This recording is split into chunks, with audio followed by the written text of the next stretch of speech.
It's time for Windows Weekly. Is Windows doomed? We'll answer the rhetorical question with, I think, a categorical no. But let's find out. Paul Thurrott and Mary Jo Foley next on Windows Weekly. Netcasts you love. From people you trust. This is TWiT. Bandwidth for Windows Weekly is provided by Cachefly at CACHEFLY.com. This is Windows Weekly with Paul Thurrott and Mary Jo Foley. Episode 289, recorded December 6th, 2012. Perfect for a fourth grader. Windows Weekly is brought to you by Ring Central. I love my cloud-based phone system from Ring Central. Zero startup costs, and Ring Central is $20 per month per user. Try it now with a 30-day risk-free trial, and when you buy one desk phone, you'll get a second phone free up to 20 phones. Call 800-543-9980 or visit ringcentral.com and use the promo code TWiT. And by Squarespace, the fast and easy way to create a high-quality website, blog, or online portfolio. For a free trial and 10% off your first purchase on new accounts, visit squarespace.com and use the offer code Windows12. And by Audible.com. To download the free audiobook of your choice, go to audible.com/Windows. And to get a copy of Brandon Sanderson's Legion absolutely free, visit audible.com/Sanderson.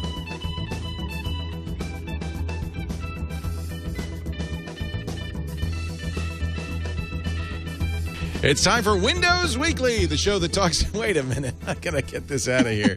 This is my thank you to one of our viewers who sent me an Angry Birds stocking. And look, bad piggies in the toe. Time for Windows Weekly. Paul Thurrott, Mary Jo Foley. Paul's, of course, the editor-in-chief at the SuperSite for Windows, winsupersite.com. Mary Jo Foley at allaboutmicrosoft.com, the ZDNet blogs. Good to see you both. Although, good to see you, sir. I'm hurt because Mary Jo was in town on Monday. She was in the studio on Monday and no one notified me. I don't blame you, Mary Jo. I blame my staff. They're trying to keep you all to themselves. Itselves. I didn't think you were around, Leo. Otherwise, I would have. I am always around. I'm always here. This is where I live. Anyway, did you have a good time? Did you enjoy Petaluma? Did you have some beer? More to the point. Of course we did. We had a lot of beer. We toured around. Did you go to Lagunitas? Yeah, it was fun. I saw a picture of you. I was going to say we get to go up to Santa Rosa. We went to Russian Brewing. We went to the Ale Street place. You went all over. You took this seriously. Moylan's Pub. Yep. You go to Taps. Taps. Yep. How could you walk after all of this? Holy cow. We ate a lot too. Oh, good. Yeah. Wow. Yeah, I got to She meet is Tony a savvy veteran.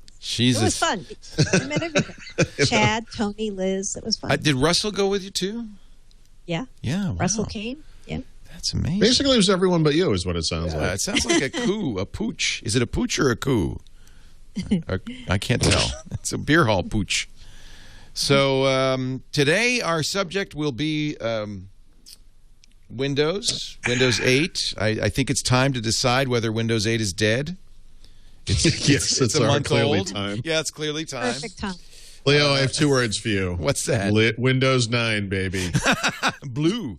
No, but that's not blue. It's all about Windows 9. Is blue Windows 9? No, blue is Windows 8.1. Nope. Nope. Blue is like 8.5. 8.5. Okay. So first, let's start with the IDC stuff. Because now, and by the way, I thought this was really good. I think it was Renee Ritchie on MacBreak Weekly who said, look, you got to understand that IDC is not, or any analyst company, is not writing reports for journalists. They're not writing reports for end users. They're writing reports for their customers and the banks. And so that changes a little bit their angle, right? Their slant. My problem is that their angle or slant changes every 3 months. Right. You know, I think the issue I have with these people in particular is that their predictions change so regularly that they shouldn't be taken as gospel. In this case, besides, I mean, it's, you know, there's Gene Munster at the other one, Yeah, I can't the remember. other one. The other analyst company, Gartner, IDC, Forrester. Sure. These are all companies. They're basically writing reports. The analysts. I mean, I know many of the people we work with used to be analysts. Paul, you're an analyst, right? Technically. But you don't do analysts you're not a financial analyst. No. I don't even do my own personal finances, Leo. You're a smart man. Yes. Smart man. That's probably why you have money in the bank. You want to hear my last great bit of financial advice? Yeah.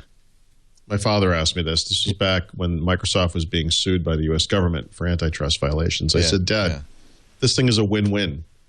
If they lose this case, they're going to be split up. You got to buy their stock. You can own stock in 2 or 3 companies. If they win, their stock is going to shoot through the roof.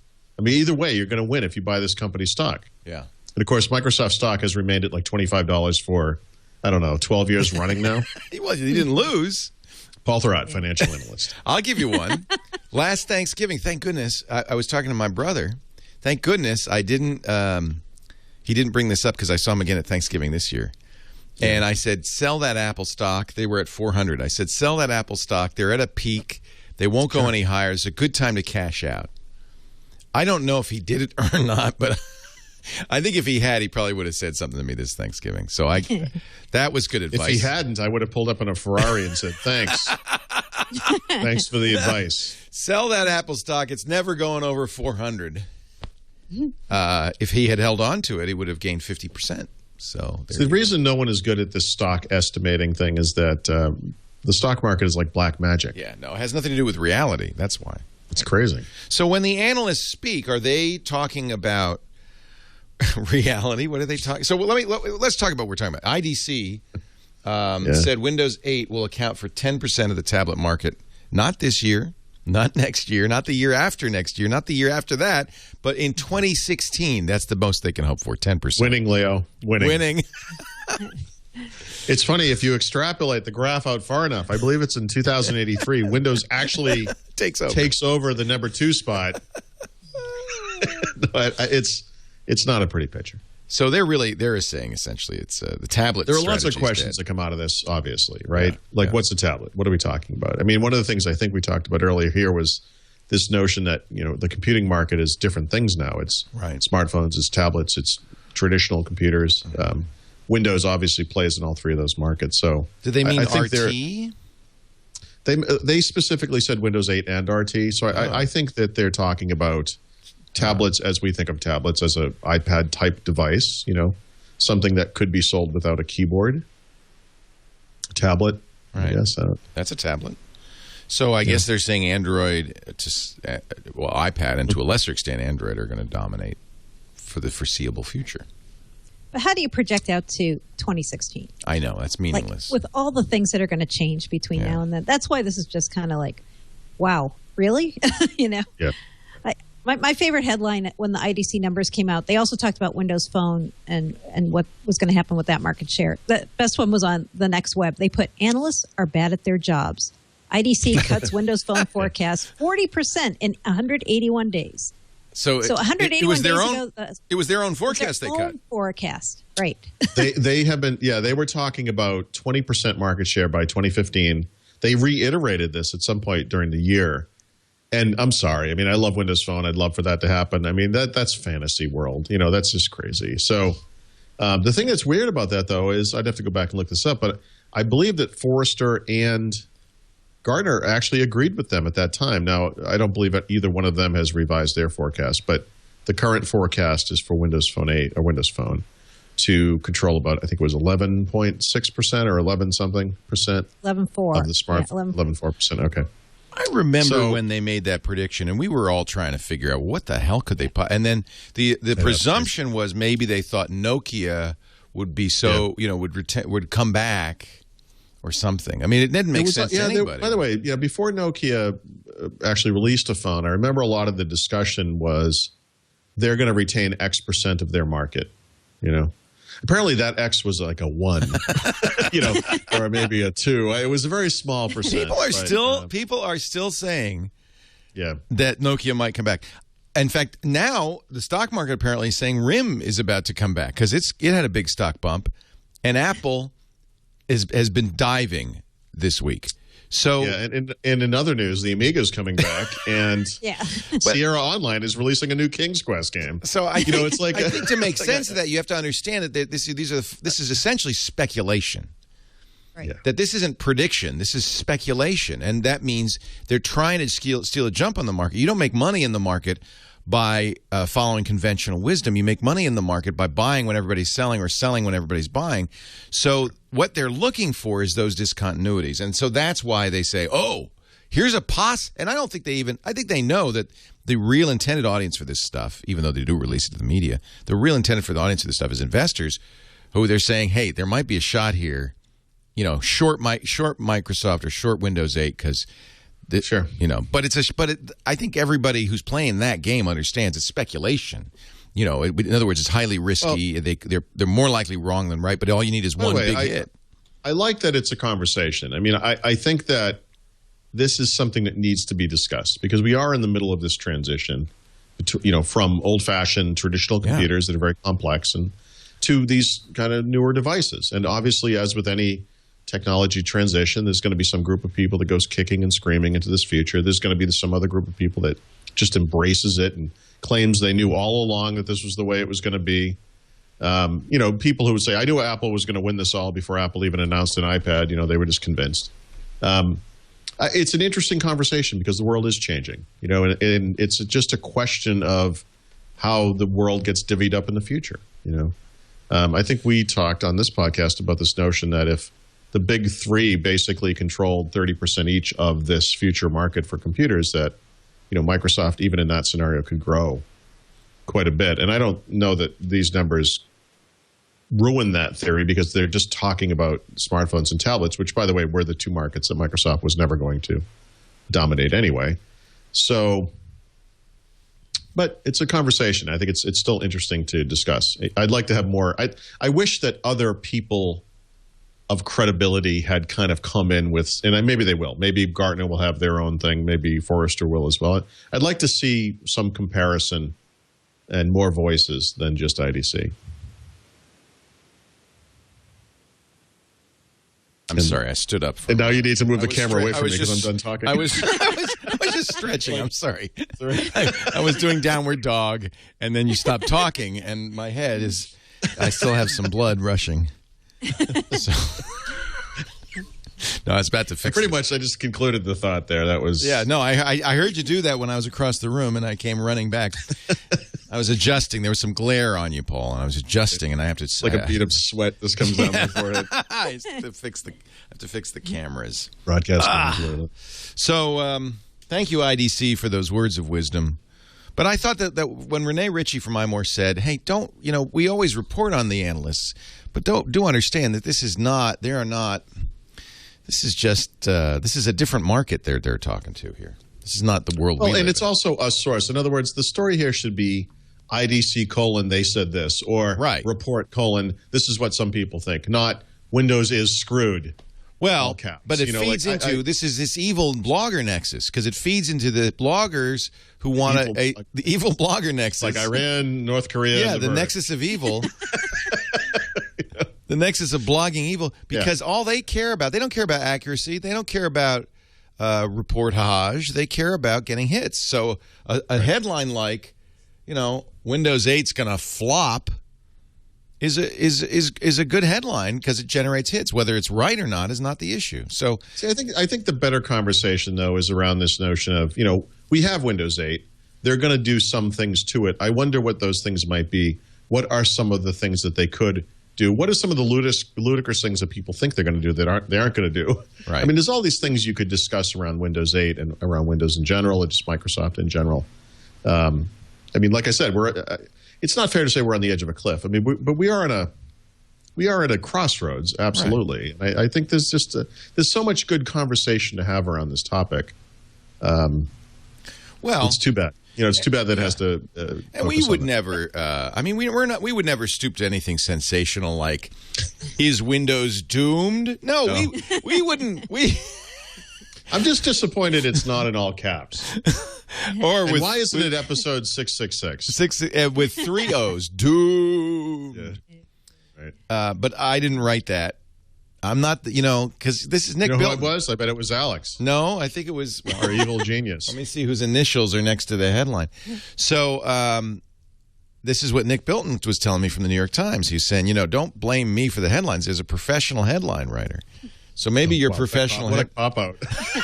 Jeez, don't play. I was just following orders, Leo. No, but he's right, because often you'll read the headline and then you'll read the body, and it's like, well, that's not what... I'll tell you this, and I'm sure this is true for Mary Jo as well. I write my own headlines. Yeah, because you're a blogger. You're a part of the nexus of evil.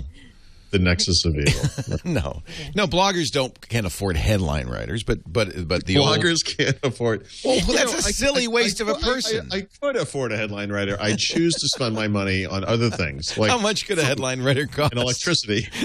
Right, I mean, what are we talking about? No, but the headline writer has another job in a newspaper. They're probably copy editors or something like that, right? I don't know. That process sounds amazingly efficient. Do they still paste this thing up on actual pieces of paper with wax, or how does this? I actually believe they do. Exactly.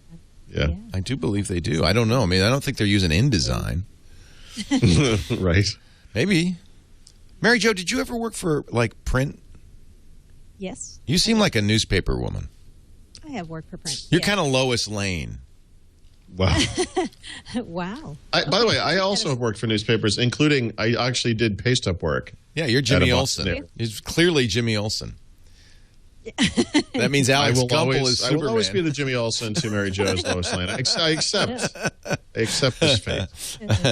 Yeah, no, you know what goes on here, and we're kind of dancing around this, but because of SEO, everybody needs to write a fancy headline now, right? And make it more sensational than the text is. Right. And, a lot of times I write all my own headlines like Paul, but suddenly I look on the ZDNet homepage and there's a totally different headline with my story on the main page. Even you have headline writers. No. And then I say to them, who wrote this headline? Did you guys even read the editor in chief? But they want to make you click on the headline, right? And there's a fine line between click whoring and writing a positive, fair headline, right? Yeah. I mean, I guess. I mean, I can't invent what's happening.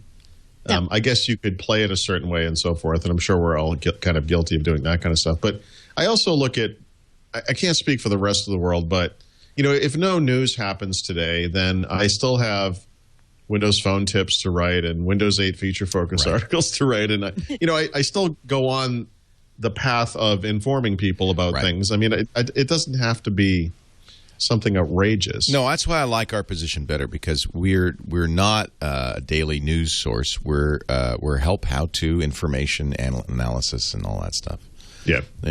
And headlines don't. There's no clicking involved with a podcast, so headlines don't help us.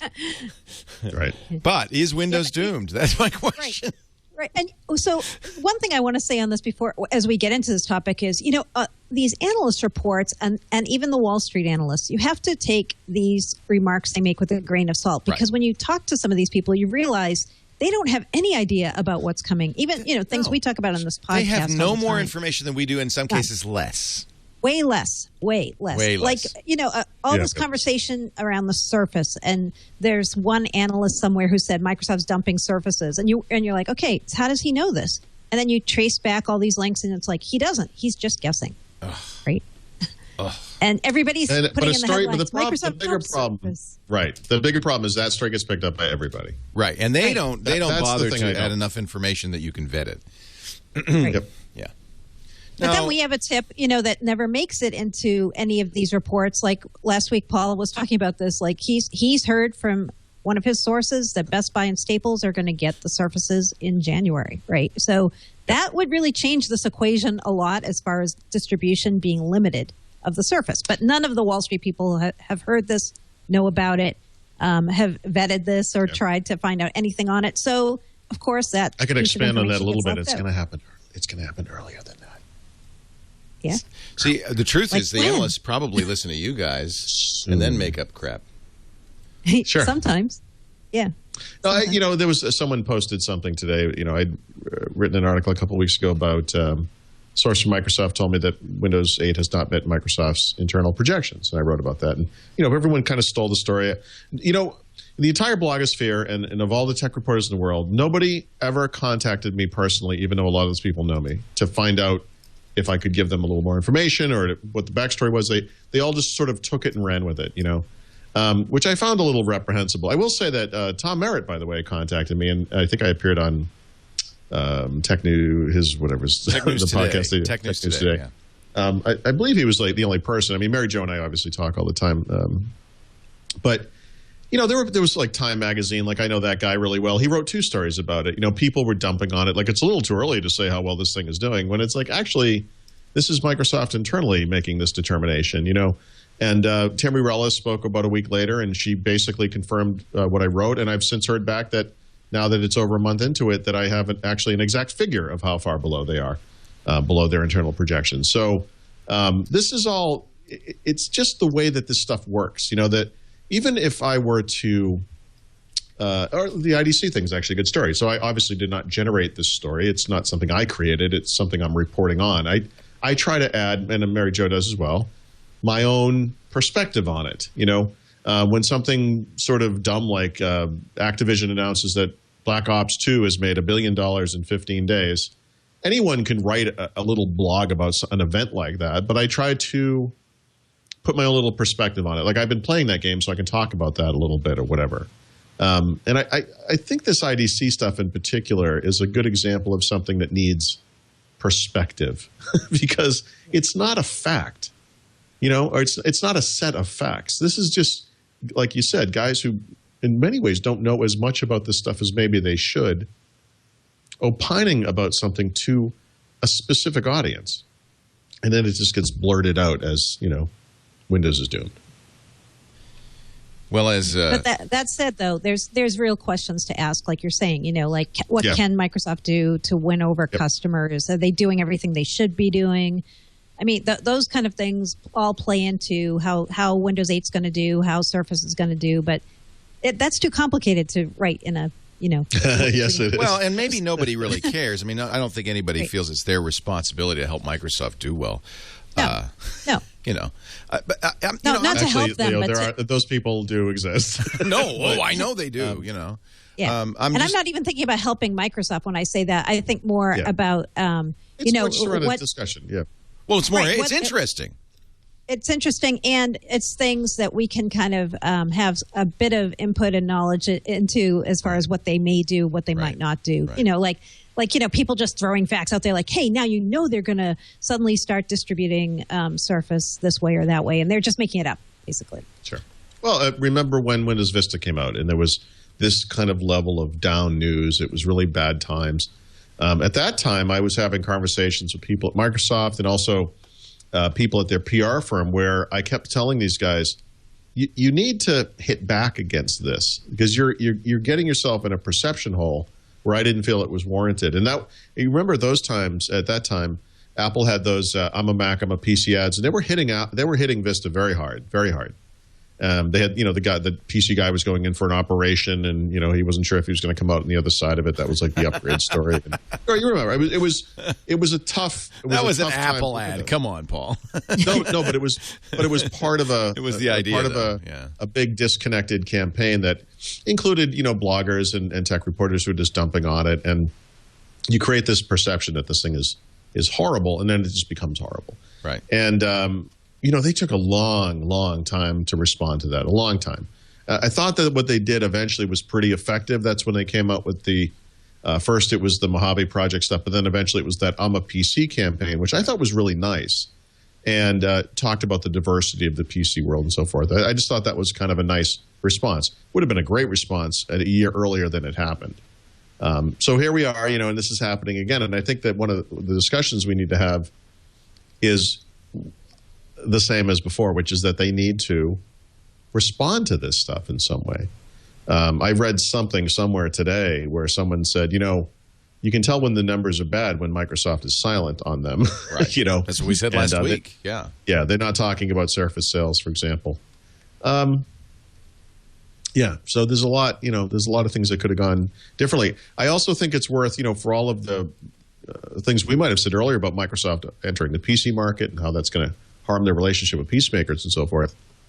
PC makers have screwed up every single Windows launch that I can remember. I mean, it is unbelievable.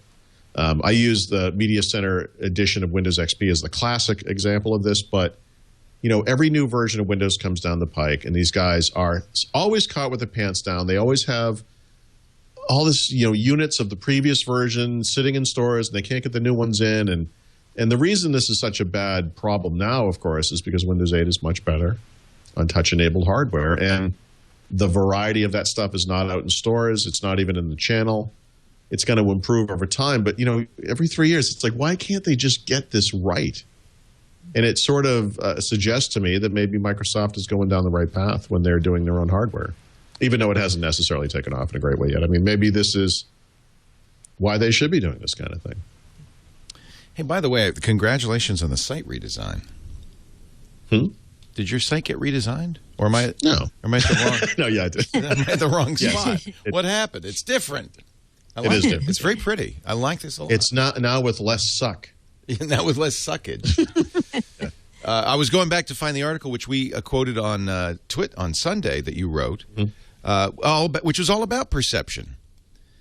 Yeah, and the perception, and you're already hearing that Vista-like drumbeat in the blogosphere. Windows 8 is dead. Windows 8 is dead. I mean, well, my initial reaction, because people were saying this a few months ago, Windows 8 is, like Windows Vista, and to me that's ridiculous. But it is like Vista in a way, and I don't mean that because it's bad. I mean, it's that same drumbeat of perception, like you said. It's really kind of amazing. It is very similar to what happened with Windows Vista. Didn't we say this was going to happen? I mean, didn't we say this was going to be Windows 8 was going to be a real challenge and Microsoft's going to have to work hard to win over people because it's such a big change? And I mean, we kind of saw this coming. Yep, we did. We were saying this all along. So a lot of people have never seen Windows 8 because they didn't try the previews. Yeah. They're the people who, like, for the first time walked into a store and said, "What is that?" Yeah, exactly. Yeah, and so that's what we're hearing. Right. The whoa. Now, the question is, can Microsoft convince people, and maybe it's another Mojave Project's campaign, but can they convince people to try it? Because I think, Paul, you and I agree that the more time you spend with Windows 8, the more you like it. Yeah, I mean, a lot of the stuff that people are complaining about is just different. To me, what are you talking about? I've been using Windows 8 for over a year now. That's the problem. On my PCs. So I don't really. It's like, put the start button back. Like, why? What do you mean? Like, it doesn't even. I don't even. That doesn't register with me at all. Like, that was. No, you don't need to do that. I don't know. I think there are some things though. Like, I've been kind of the naysayer throughout this time of testing, going, I don't know about it on regular laptops, and now you're seeing analysts trying it out and going, what the heck are these charms things? What? Right. Like, I don't understand how to search with charms. Why hasn't anyone written about this? I don't know. Yeah. Well. I think people, once they try it, have you fall into two camps. You're the people who try it who go, wow, this is different, this is fun, I like learning something new. Or you're the person who goes, wow, I can't see where my program is, I'm not using this, forget it. Right. 5-minute decision. Right. I try to do that when people call the radio show and say Windows 8 or Windows 7, because that's one of the popular questions. Right. I try to kind of think about what kind of person they are, and that's exactly the question. Well, you already know how to use Windows 7. If you don't like change, you want Windows 7 is still very, very good. Nothing wrong with that. You could still buy it, I notice. Yep. And if you're the kind of person, and I think we are, and this is where technologists and technology commentators run into trouble. We're in this field because we like change. We relish it. We look forward to it. We want new Windows every year. Well, you're going to get it. Speak for yourself. So, Mary Jo, you represent the other side. Good. I do. Like I've said a million times, I'll say it, another one. I like Windows 8 on my Surface. I like it on touch tablets. I still am keeping my Windows machine that I use daily as Windows 7. Yeah. No need to put Windows 8 on this. Yeah. And I think that there are a lot of people like that. And those, when I can tell, I'll talk to somebody and I'll say, yeah, you should stick with Windows 8 or Windows 7. And then some people I'll say, yeah, you might like Windows 8, especially if you get the Windows 8 hardware to go along with it. Good luck finding them, by the way. That story is a whole other weird one to me. Like the fact that there's so few Windows 8 and Windows RT tablets in the market right now. CNET today has a story out. Lenovo exec said, "We didn't realize how big touch would be." How did you not realize this? How can you even say that with a straight That's a face, lie. right? By the way, that's a lie. They did the yoga. They knew. That's a lie. They know. Lenovo has more diversity of hardware than any company on earth. I actually think they have too much. They know. This is all an up yours to Microsoft for doing Surface. I'm convinced. They said, well, okay. Obviously, we can't abandon Windows, but we can slow it down a little bit. How you like that? Yeah, they're going to be even madder at Microsoft soon enough. But let's talk about it. Let's take a break, and we're going to talk about that because Paul has a scooplet, or maybe it's Mary Jo. One of you has a scooplet.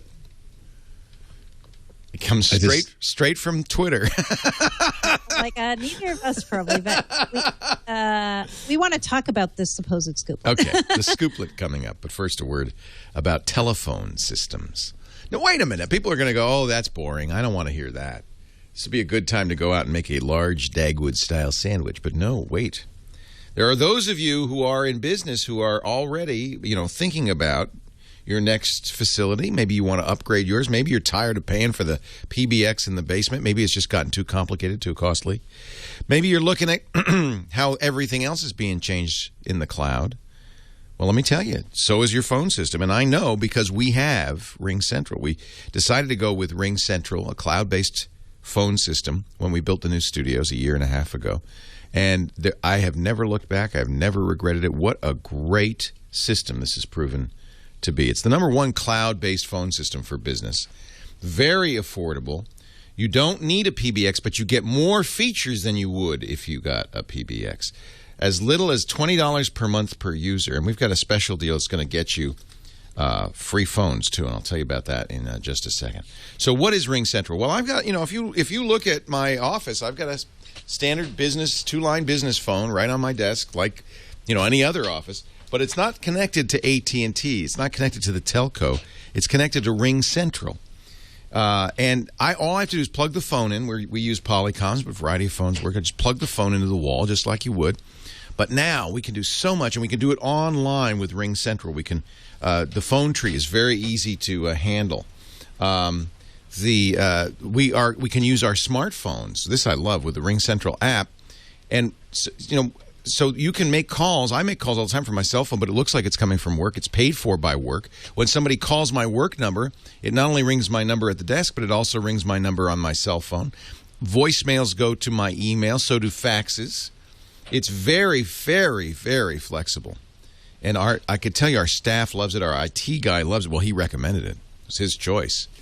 Because I was baffled. I said, this is going to cost a mint.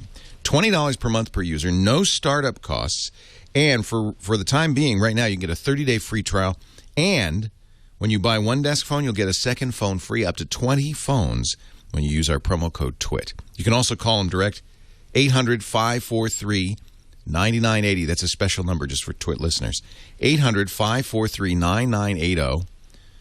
Or visit the website, ringcentral.com. If you use the promo code TWiT, 30 days, free trial, and buy one phone, get the second phone free, up to 20 phones. I cannot sing their praises more highly. It's a phone system that just works. We've never had a problem with it. It's been so reliable, so affordable. I love Ring Central, and I know you will too. So I know not all of you are in the position of buying a phone system for your place of work, but if you are, please take a look at Ring Central. So, Paul, you said something interesting. Yes, you did. You said, if the OEMs are unhappy now, stay tuned. Is it gonna... Well, I guess it's fair to say we had spoken in the past about the notion that Surface is going to be available at third-party retailers starting next year. Mary Jo mentioned earlier that I think I had written Best Buy and Staples were the ones in the U.S., but I can't get into depth on this, but it's going to happen sooner than that, and it's going to be. I think it's going to be sooner than that. Is all I should say. So it's going to be soon. So Surface is currently available only at Microsoft stores for the most part. This is every time I say this and people say this, I kind of am blown away. This is Microsoft's first PC that they made. Yeah, and you know what? It's pretty damn good considering. Yeah. It's a nice piece of hardware. I like it. In fact, I often, I'm not sold on the RT thing yet because I just don't think the ecosystem's there and so forth. But when I look at the fit and finish of this particular machine, I think that whoever designed this or made this would be really good at making lots of different kinds of hardware. It has kind of if you're familiar with the way the Zune HD was, which was a beautiful machine. Love that. Still has that kind of, it's got that kind of fit and finish kind of metallic vibe to it, there would be a nice line of laptops or ultrabooks or whatever that could be like this, So it's a good start. I mean, there are bad stories about sales and so forth. I'm actually not hearing that. I guess I can say on a more positive note, because there's been a lot of negativity, that I've actually heard from my own sources that the RT stuff is doing pretty well. So what is pretty well?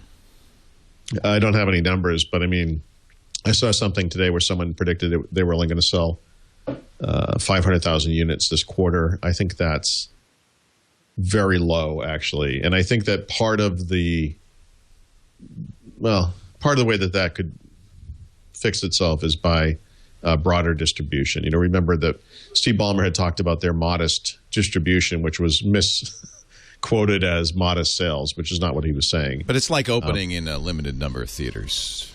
It's exactly like that, yeah. Yep. It doesn't help that the Pro version is not available, too, by the way. I mean, that's something I wish they would have done differently, is they should have made the Pro version available immediately. I think that would have done very well right now. That one's a mystery, right? Yeah, because why didn't they? We were speculating they might be switching out the chipset, and that might be why they were delaying it to get Clover Trail in there or something. And instead, they're launching with the Core i5, which they've said they were going to all along. So it's not that. And instead, they went RT first. It has to be better than that development tablet they were giving out. But if I wanted to raise the temperature of this room by 15 degrees and imitate what it's like to have tinnitus, I could turn that thing on now. And it's just loud and hot, and it has lousy battery life. And I can't imagine that they would ever release a Surface Pro that was like that. But it's basically the same chipset. Like, I don't quite understand what they're doing there. So I guess we'll see.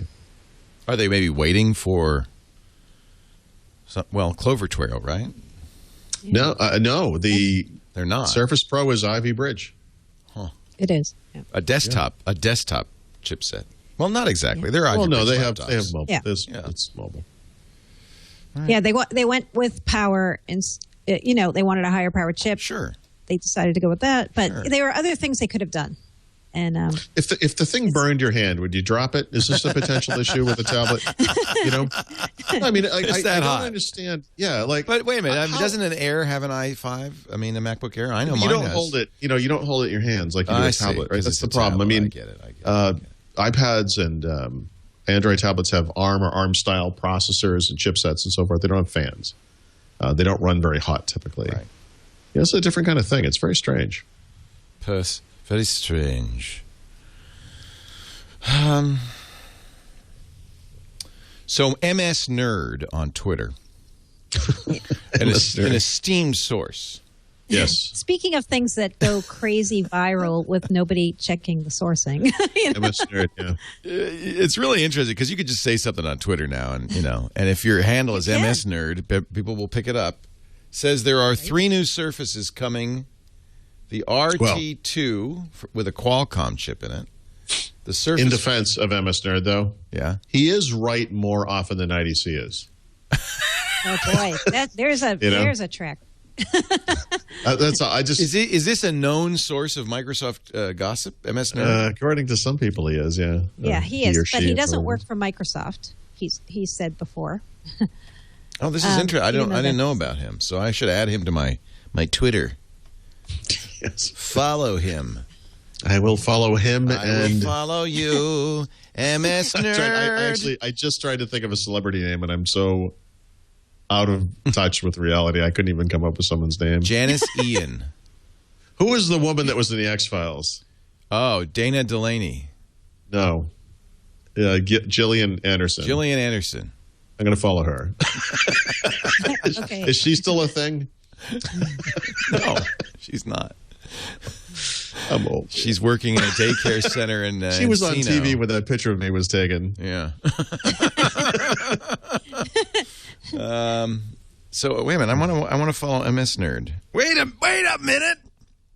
I want to follow MS Nerd. So what else does MS Nerd say? So MS Nerd says there will be 3 new Surfaces: one Qualcomm, one AMD, and I like this, a Surface Book, like a courier with Haswell in it. Doesn't this sound ludicrous? What does any one of these sound like it make any sense at all? No. Any one of them? Not one. No. Not, Well, the not a AMD one of them. one especially, it's like, what? Yeah. So, Right. but he's I but don't people get are it. paying attention to him because apparently he says stuff sometimes that is true. Sometimes he has had tips that are true. Many times he has had tips that are not true. So people just picked this up and ran with it and said Microsoft is going to have 3 Surfaces, and these are the 3. And as the reports continued, nobody was sourcing where this came from. It was just being presented as a fact, as if Microsoft had announced it. So none of these are announced. None of these are anything I've actually heard exist. All I've heard is there are more Surface logoed and Microsoft-made devices coming, and at least 2 in the pipeline right now, but no information beyond that. What is the actual handle? Because it's not MS Nerd. That's not right. It's MS, what do you call that? Underscore? Oh. What do you call that thing? Underscore. What do you call it? Yeah. Underscore. Yeah. Okay. If only they had a name for that thing. Wait a minute. I'm going to follow him. He says, "Leaked what was next" is his tagline. Right, and the reason it says what was next is he said he was no longer going to leak stuff because it was too busy and had other things to do in his real job, so he was going to stop leaking stuff. And then he put these tweets out about this with no clarifying information about where this came from or where. He has by the way, he has a blocked account. You have to request to follow him. Wait, you can do that? Yes. Oh, you're joshing me now. I don't actually have any idea how Twitter works, Leo. I don't either. I need Paul has a 3-day blocked symposium that But explains here's this the to good me. news. He has his own Tumblr log, which, wait a minute, I won't be posting anything new here. I'm leaving this blog go. until April 2012. And then, boom, it's gone. Boy, this guy really is making a living as a prognosticator. He did an All About Me on Reddit once. Wow. So I never heard of him, but I guess he's well known. Yeah. Yeah. Yeah. So, but this one it's clearly bogus. None of these make any sense. No. None of them. Which means we're going to see all 3 of them. Yep. All right, It's a save slam this. dunk, Leo. Save this for the best of. I think the guy's an idiot. He's crazy. There's no way Microsoft's going to do 3 I more. told you he was going to do this. Yeah. Wow. No, because all the time things we think make sense that Microsoft's going to do, those are the opposite things that end up happening. Leo, if they release even one of these things, I'll eat my hat. Do you have there'll be a licorice Surface hat? RT2. There'll be a Surface RT2, right? Yeah, course, there's gonna be someday. Could be Snapdragon. I don't know why they would abandon the Tegra, but maybe it will be. I don't see any. Oh, maybe you'd use a Qualcomm chip if you were going to do 3G. Maybe that would be an efficiency. I don't know why you'd do an AMD thing. That makes no sense. No. I mean, other than appeasing a partner, I guess, because it's like you've made a computer with Intel and one with ARM. What about us? I don't think Right. AMD has that kind of clout anymore. I don't either. And then a Surface Haswell. Book with Haswell makes sense, right? But as a But a timing, 14.6, I mean, that's a 15-inch screen. that's weird. Yeah, Well, that's weird. I think there are a lot of people who really think that Surface RT particularly feels like it should be it's virtually a laptop. Right, true. Yeah. And, remember, Microsoft, when they started making the Surface, said they wanted to start slow and small and give a lot of birth to the OEMs. And now that they started that way and they're seeing how Windows 8 and Windows RT are selling, It's time for the afterbirth. Yeah. Wow. Yeah. I'm sorry. A bad person. Yeah. Bad, You know, bad, the one he didn't mention that I've heard tips on and The Verge has heard tips on is Xbox Surface. It's weird that didn't make his Whoa, list. wait a minute. Let's think about that. You're saying it would be a tablet Xbox? Or are you saying more like a Surface? gaming dedicated Surface, right? Like a tablet that would be preloaded probably with smart glass and meant for people to do gaming on, but you could do other things with it. Like gaming first. But why is that any different from Windows RT, like a Surface RT? What differentiates those two things? Yeah. Who knows Well, what you could play Xbox games on it, right? If they But put you can play the right Xbox games on RT. Not really. Only though, the right? XNA games. No. Well, they're they have Xbox performance Live games. performance wise, right? But it'd be cool if I could play Call of Duty on here. Sure. Would it? Sort of. I mean, it wouldn't be good on a touchscreen. No, you wouldn't use touch. See, this is a problem. There are a lot of people, including Call of Duty. There's a Call of Duty Zombies on the iPad, and the controls are just stupid because you have to basically put a controller on the screen. Right. But let's say you could use your Xbox controller with a Surface. What if you could plug it into that thing on the bottom? Which Yeah. I have this bizarre hope and dream that this thing is somehow some More. universal connector that they can do other things with. Yeah, it's that more you'll than be able just to a dock keyboard. it. Yeah. Yeah, it probably literally is. It's just a keyboard thing. I'm holding out hope. Five, what is it? It's 1, 2, 3, 4, 5, 6 pogo pins. That's a lot of connectors.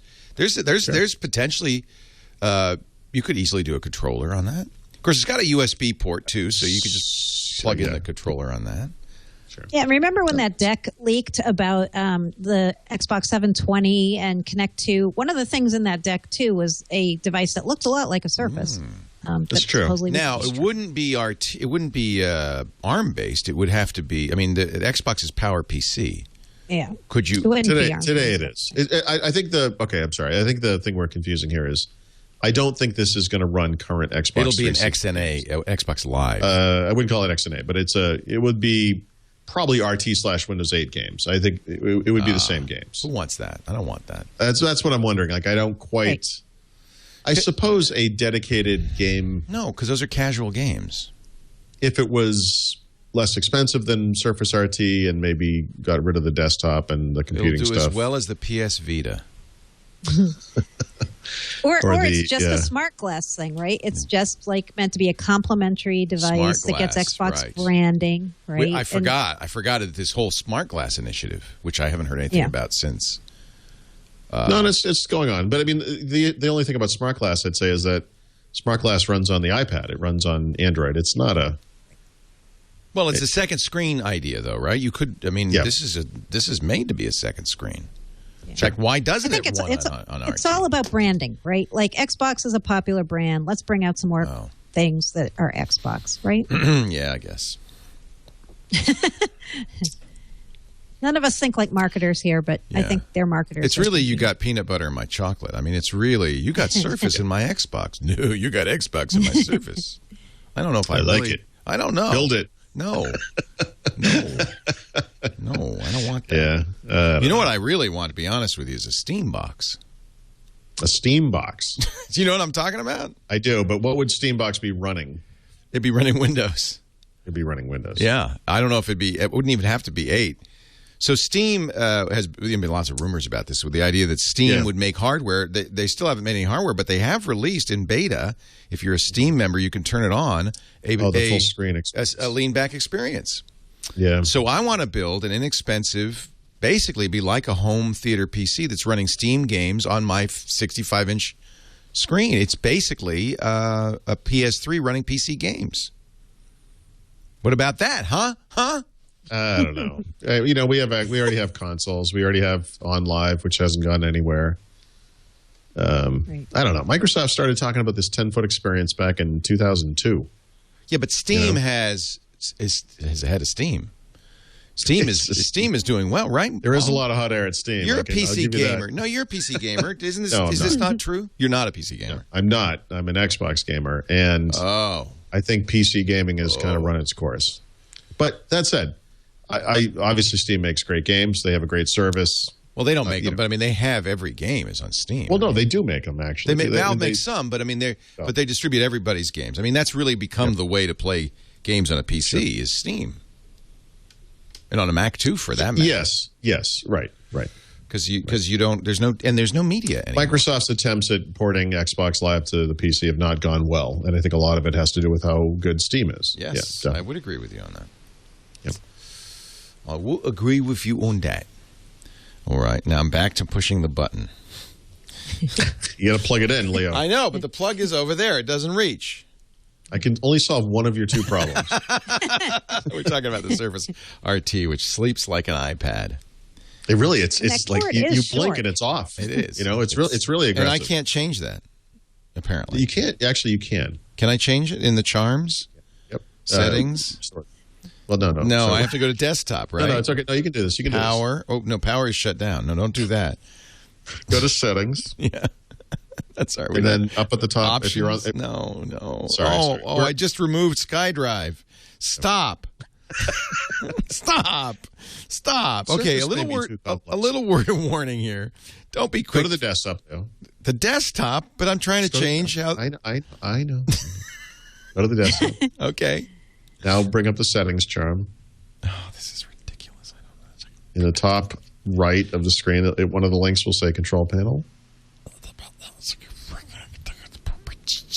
And then I'm looking for some sort of power setting here. We did this already. Yeah, we did this already. This is Paul's tip of the week again. All right, I'm gonna go back. No, you know what happened? I think what happened last time we had you change it for when you're when I'm plugged in, but I didn't change it for when I'm not Can't get plugged in. Yeah. You might have to change it for the other one. Red Mug in our chat room says, "I thought this was live." No, this is live. This is what live. We do this every week. This is what live looks like. This is a segment that we call Leo Configures Surface again. Was it on this show that I actually shut the whole show down because? Oh my god! Yes, that was unbelievable. That was so. I don't remember when this was, but years ago, because it ran off that computer, right? Yeah. I was telling you how to do. I said, "Don't do it now," and you said, "I click on this." I said, "Yeah, don't do it now," and then the screen the whole went blank thing goes dead because he reset. We're going to pause this podcast while Leo's machine reboots. That was unbelievable. Oh Lord, I'm like a monkey. You don't want to give me any ideas. And whatever you do, don't look me in the eyes. Just got to warn you about that. So apparently on the Surface, now this has not happened to me. Okay. The logo is rubbing off the kickstand. So this I've not experienced this either. But it's just kind of lasered on the kickstand. Do I really care if the logo's rubbing off the disc? Do I really care? Well, how can you tell it's not an iPad, Leo?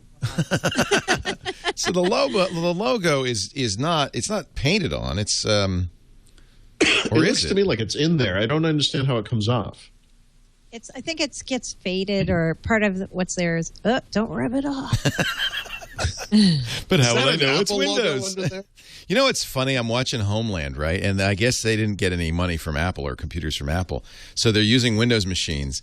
But well, no, by the way, they clearly got money from Microsoft because those Windows machines have Windows logos on them. where the Apple would be on an Apple machine. They're lit up like they're lit up Apple Windows logos. Yes. Does anybody make a machine like that? Because I've never seen that. No one does. Microsoft provides those. It's like, well, we're not using Apple, so let's put a lighted Windows logo on the back of the machines. It's pretty wild. It is. It's nice looking. I like it. Somebody should make that. It's the old Windows logo, though, so probably Dell will come out. Oh, it's too late. Yeah. That's right. It's the old logo. Yeah. All right. So, and you did hear from somebody more reliable that there are, in fact, some Surfaces coming, Mary Jo. Yeah, I heard from one of our listeners who has asked not to be identified that he heard from a Microsoft employee that, yes, there are at least 2 in the pipeline coming soon. Well, that would make sense. But no further details, no specs, is it RT we're talking about or Intel based? What are we and you're not talking about the Windows 8 Pro Surfaces, which we know are coming next month. 2 others in beyond addition that. to those. Okay. Right. Yeah.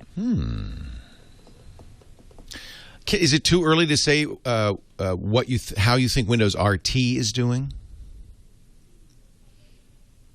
In general, like how the it strikes me. I know, Paul, you said they're selling okay, but it strikes me that there's a collective holding of the breath for Windows 8 Pro. That's what people really want. Yeah. Well, if you talk about RT machines in general, like from both the Surface RT and then OEM made RT based machines, there aren't that many. Not just Surface RTs are having the distribution problem, but there are only something like 5 Windows RT based tablets in the market at all right now from anybody. Wow. So sales are probably not great given the limited distribution, I would think. And I'm not justifying whether Microsoft did the right thing with this or didn't do the right thing. I'm just saying if you can't buy the product because it doesn't exist, that's probably going to limit how many you can sell. Yeah, that's too bad. Yeah. Right? Yeah. Yeah, I like my Surface RT. I still haven't done the review on it, but I like it because I'm using it exactly like how I used to use my iPad. I mostly browse the web with it. I do some light work on it, and for those kind of things, it's been perfect. I at one point before I ever got to try it, thought it might be my next PC, but once I tried it, I knew it wasn't going to replace my PC. But it's definitely a good portable companion device, and that's how I use it, and I'm happy with it as that. Yeah. Yeah, I haven't used it a whole lot, so I don't know. I have mixed feelings. I think everybody does. Yeah. I have mixed feelings. Yeah, I think everybody does. Yeah. And some people like to throw them in trash bins and take pictures of that for effect. What? MG Siegler. Did he do that? Someone should throw him in a trash bin and take a picture of it. You know? It's so funny because there are people like, I think Paul and Mary Jo certainly are in the category of trying to do kind of a journalistic enterprise where they're trying to be objective and think rationally about this and sometimes say good things about things. And then there's a whole category, it's kind of like the Fox News or the MSNBC of bloggers who are partisan and don't care. It's like, yeah, I'm partisan. Yep. Sure. And you know what? They do very well because if you're a fan of one or the other, then you go, yeah, right on, throw it in the trash can. Why'd you light it on fire? You know? But that's not what we're trying to do here. And it's funny because sometimes those people drive by. They watch the show and they go, how come Leo is not trashing product X? Sure. I thought he was a fan of product Y. Because it's important to trash the other thing when you're a fan of something else, I guess. I think we're all just trying, the people on this network, and certainly you guys, are just trying to get to the bottom of this. It's enough of a challenge, just trying to figure it out, and what's good and what's right, and what, you know. It's like people want to put you in a box, right? They really do. They want you to be a fan, or they want you to be a foe. Right. And you can't be an objective or but it's just like in the cases almost never that black and white. No, of course not. But in the cases where I like a Microsoft product, I admit that. Every time I write about it, I'll be like, hey, and by the way, I'm a Windows Phone user, so take this in that context. I would never start out a review like some would saying, I can't believe Microsoft didn't give me a free Surface to review. Wow. I mean, I'm a taste maker. I should get one of these, right? I mean, I wasn't expecting to get one. I didn't get one. And others who expected it, you kind of know they have an axe to grind when they review the product. Yeah. I like the term taste maker. Taste maker. It's what Moss Puppet calls himself, the kingmaker. Kingmaker. Or the fresh maker if you're Mentos. Yeah. Okay, where's the button? There it is. All right. We're going to take a break, and we're going to talk about Internet Explorer. Someone has to. I really, I always want to kind of segue into the next topic. Before we do, let me talk about Squarespace. I got an email. Let me review the email from a happy Squarespace user. And I didn't ask him if I can read it, so I won't say his name. Was it from me? Well, are you a happy Squarespace user? I am. I like Squarespace. Oh, that's right. Your new book is on Squarespace. Yep. That's right. I've completely forgot about that. No, this guy says, I've been using Squarespace. His name is Keith. I think that's generic enough. I've been using Squarespace since June of this year. When the hurricane hit New York, I, like others, got the email saying that Pier 1, which is the server center for Squarespace, had been hit hard. I remember that day you saying over and over on your podcast that Squarespace sites never go down. I watched and even took the precaution of moving over 5,000 images from my Squarespace site to PhotoBucket just in case. I guess he runs an online radio station and virtual nightclub. He says, I rely on those graphics heavily We kept an eye on things, and we were down for a total of 35 seconds for the entire time. And he repeats the story that I've repeated several times of Anthony Casalena of Squarespace going over to Pier 1 because their basement was flooded. That's where their extra generators were. Basically, they created an old-fashioned bucket brigade to move fuel from the basement to the roof to keep the emergency generators running. Keith says, I've never seen such determination to keep a data center online in my life. This one act of putting the customers first will keep me as a Squarespace customer as long as I run a website. I think that's unsolicited high praise, and absolutely true. It's amazing what Squarespace does. And by the way, not only do you get this great first-class hosting, and you get it for an amazing price, but you also get the greatest content management system out there. And because they're tightly integrated, that's a real advantage for Squarespace. They can keep it up to date, automatic updates, things like that. They can make sure it's always secure. I would, and of course, they make sure it's responsive.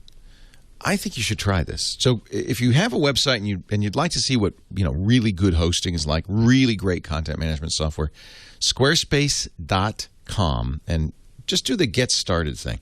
I especially recommend this for artists, photographers, anybody who wants a portfolio, because it's so affordable and you control it. And you're an artist, right? So you want to make sure the site reflects your style, and that's what Squarespace just really sings. These wonderful templates that you fully customize. Every Squarespace site is completely unique, and it's easy to customize. Now, if you are a coder, you'll really like their developer platform for complete code control, JavaScript, CSS, all the HTML5 goodies. But you don't have to be. Here's an example, a nice portfolio style, Jensen. And then you look at the sub-styles that people have created with this, and you see each one is unique. Here's some photography sites using Jensen. Just really, really cool. Anyway, go to squarespace.com, browse around. If you decide, maybe this is for me, they have a very nice free trial. You don't need a credit card or anything. Just your name, the name of the site, your email address, so you can recover the password if you forget it. And for 2 weeks, you can use Squarespace. You even get their really good 24/7 support, access to the forums and the help documents and all the stuff they've got. If you decide to buy, this is where it's kind of mind-boggling. The price is amazing. I encourage you to buy an annual plan. If you do buy an annual plan, they will give you a custom domain free and hook it up so you can go to myhotdomain.com or whatever, and it'll work automatically. But that's if you get the annual plan. That's all free. You also get the best price. $8 for the standard plan, $8 a month. $16 for the unlimited plan. I encourage you to do this. That means unlimited pages, unlimited galleries, unlimited blogs, unlimited bandwidth. So you never get a bill because you got popular. No, it's all part of the deal. Unlimited storage, put as many images up as you need. And because you can have unlimited galleries, you could have a gallery for each client, for instance, with all of their images. Unlimited contributors, very powerful stuff. And that's $16 a month, complete, when you buy an annual package. If you decide to buy, please use our offer code, Windows 12, and you will get an entire 10% off at whatever you buy. That's why it's worth buying the year-long package. You get 10% off of that. Windows 12, 10% off your first purchase for new users, squarespace.com. Truly an exceptional web host. And what is the site that you have on Squarespace, Paul? What's it called? WindowsPhoneBook.com. And so you've been using you are using the comment system for helping to write the book? Yeah. There's not much in the way of comments yet, but it's Windows has an O. There we go. Well, people, help Paul out. Look at this. If you have Windows Phone, this is Windows Phone 8 particularly, right? Yep. Yeah. Apollo. Read this. This is your chance to basically be involved in the creation of the book, get the book for free. And it's a Squarespace site, so I can safely say, everybody go there right now. You cannot bring it down. Squarespace.com. Oops. That's an iPad. This is a Surface RT. Easily confused. Let's talk about IE. Is IE10, I keep asking, every week I ask this, IE10 ready for 7 yet? Can I download it? a preview It is. version. Yep. Preview. Well, that's a good start. Should I get the preview? Is it stable? I have not used it. No. Neither have I. Okay, that's my answer right there. No. but I not use Windows because- 8, so I have IE. Oh, you already have it. Yeah. Yeah. I just haven't had a chance to get it on my machine. But Right. because, and this is really weird, because when I went to download it, it said I needed to have Service Pack 1, which I thought I had on my Windows machine, and I did not. Oh, well, that was So then I was like, I'll get Not only is she not upgrading to Windows 8, she's not even upgrading to SP1. Web 8002 in our chat room is using it. He says IE10, or she says IE10 on Windows 7 works well. Wistful says the preview has been stable.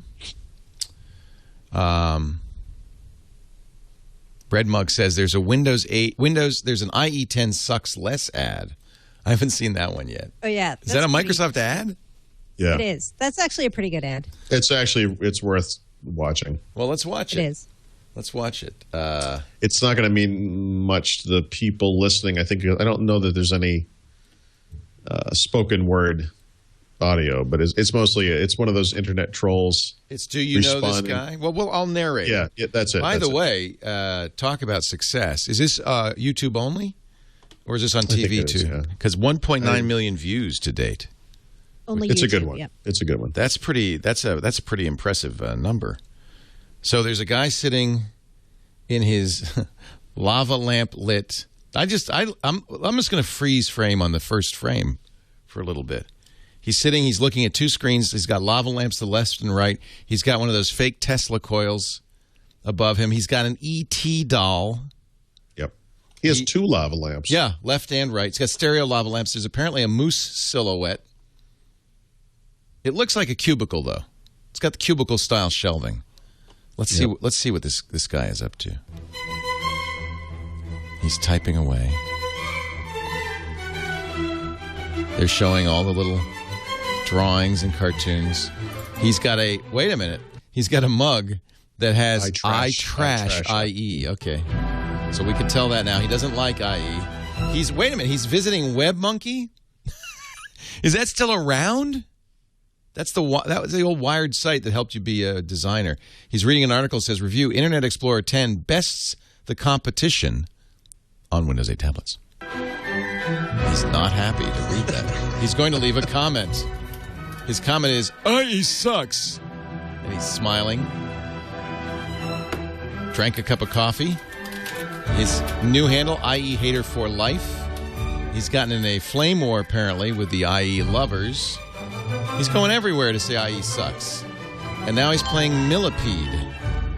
IE is now available on the Xbox 360, says the ad. He says, what? IE's only good for downloading other browsers, dude. What?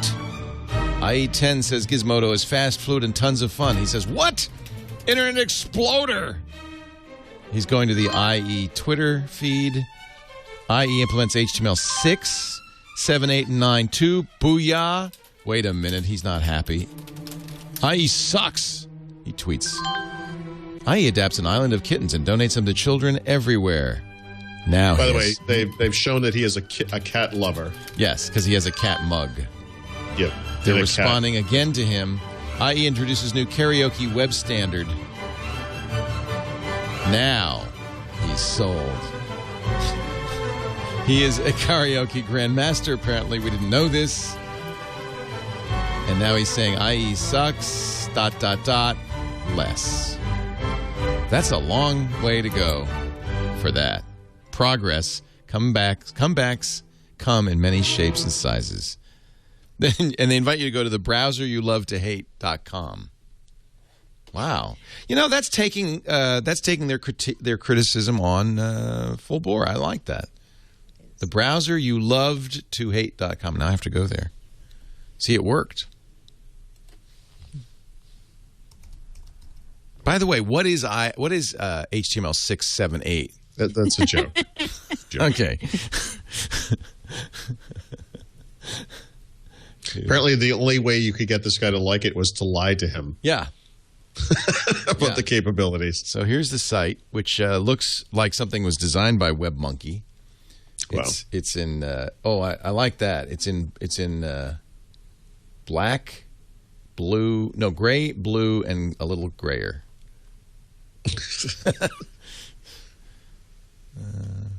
Okay. I don't understand what I'm looking at. Is this supposed to be Pinterest? Oh, it's a Tumblr. It's Tumblr. Curious? It's good now. Is the tag. The reason you didn't recognize it as a Tumblr blog is because you're an adult. I would have known immediately had I. Yeah. Well, I only go to Tumblr. I like your reaction. It's like, what is this? What is this? Exactly. What is this thing? Exactly. The kids would know. Is that what you're saying? Yeah. Yeah. Yep. All right. Well, I think that's a clever campaign. Or do they have one agency doing all of this, or do they bring in different agencies, different creative? I don't know. Yeah, I don't know either on IE. Not sure. Well, so IE has its own agency, though, probably, right? IE is part of Windows, and they're handled by Wagner Edstrom, Right. which is the same for this one. By the way, there is ad-wise. there is a web standard for karaoke. Yeah, that site's hilarious too. This is also from the browser you love to hate. Apparently, they've decided to do an API for receptive receiving parties is key to success. This is aimed at true geeks, but this is actually very funny. I assume that's the guy from the That's ad him. in that video. That's the guy. So whoever did this clearly knew what they were doing. Yeah, that's the guy. But I still love you.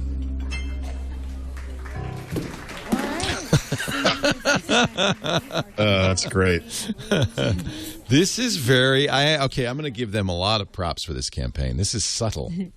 This is the best viral marketing campaign since the Blair Witch Project. Sucked me in. I just spent 48 seconds of podcast time on it. So that's good. No, it's good stuff. That's good. But the news behind the ad is that it sucks less. While it's well, no, that even though 2012 is not over yet, IE for many years had been declining in market share. And this year, they actually reversed it slightly. It's not up dramatically, but it's up a percentage point overall. And I think the other interesting bit about that is just that Chrome growth has actually halted as well. Like that was just seen on this kind of upward trajectory the whole time, and that has actually reversed itself. So I'm not saying things are going to go back to the way they were, but IE may have plateaued, if you will, on the way down. It may have just kind of stopped where it was. By the way, this is breaking news. I just thought you might want to see this. You know that the federal government has a We the People petition site where you can go to the White House and say, this is what we want you to do. And if you get, I think, more than 26,000 petition votes, they have to respond. So the current petition, secure resources and funding and begin construction of a Death Star by 2016. Yeah. They need. By the way, this is why we are a republic and not a democracy. Exactly. They have 5,813 signatures on this petition. Only 19,000 to go. I would suggest you go to petitions.whitehouse.gov and sign this one. That's good. Yeah, we need a Death Star. No, in this country, though, it would be that unfinished Death Star from Return of the Jedi. Yeah, right, the one sitting out there. That's as far as it would ever get. Floating in space. IE10 sucks less. It's not dead. And it's not losing market share. Is it gaining? Winning, Leo. Is it winning? Okay. Winning. It might start winning a little more because it's the default browser on Windows 8 and Windows RT. If they ever can get devices in the market, maybe it'll. And I think it's a little bit more complicated and tricky to put a third-party browser on 8 and RT. You just don't feel like doing it. You already got a tile. Leave it. It's already there. Leave it. Oh. So I think that there may be fewer defections.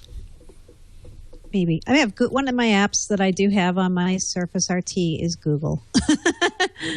Really? Google search. Yeah. Google app. The Google app, yeah. Yeah. But that's RT. That's RT? I thought it was only for Pro. They have it now for RT. It's a Metro app.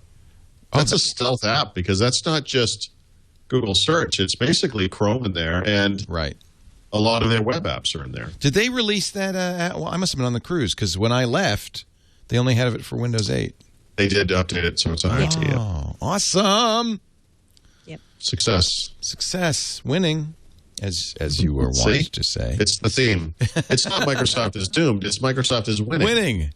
I'm changing that title right now. Forget doomed. It's winning. We're not just doing okay, Leo. We're winning. Winning. Office 2013 available for business now. Right, MJ? Right. Yep. It is generally available. It went on the volume price list on December 1st. And so this was kind of funny. I wrote about it before December 1st and said what people should expect for pricing and all that. And Microsoft wouldn't comment because it hadn't turned to December 1st yet on their clock. And so they said, no, we're not going to talk about pricing. And so everybody else was talking about it. All their customers already knew what the pricing was. And it was a lot more especially for the server apps like SharePoint Server and Link Server especially. But Microsoft wouldn't comment. So as of this week, they're commenting and they're saying, it's not going to be more expensive for everyone. There's room for negotiation. And you're actually getting all the features that formerly were in enterprise versions of these servers built into the license that we're selling for these. So if you calculate it that way, maybe it's not more. Yeah, I guess. So it's more expensive then, is what you're saying. It is. It's more expensive, but you get more. So if you're somebody, if you're somebody who used the enterprise version in the past of SharePoint Server or Link Server, you might not be paying more. But if you were somebody who was using the standard versions, you might be paying more. The one thing that didn't go up a lot in price that I've had people ask me about is Exchange. Exchange has stayed pretty much constant. So Exchange 2013 is roughly the same in price as Exchange 2010, which is good news because a lot of people have Exchange. So they're talking pricing now, and they're not really talking about it explicitly, but at least you can get them to talk about it now, and you have the time when you can try to negotiate if you're a volume customer. You went to the SharePoint conference, didn't you, Mary Jo? No, I didn't go to the one this year. Did not. I couldn't go to Vegas twice in a row. That was just way too much to ask. So they're making an assumption that anybody who uses it in business is using SharePoint or would want SharePoint?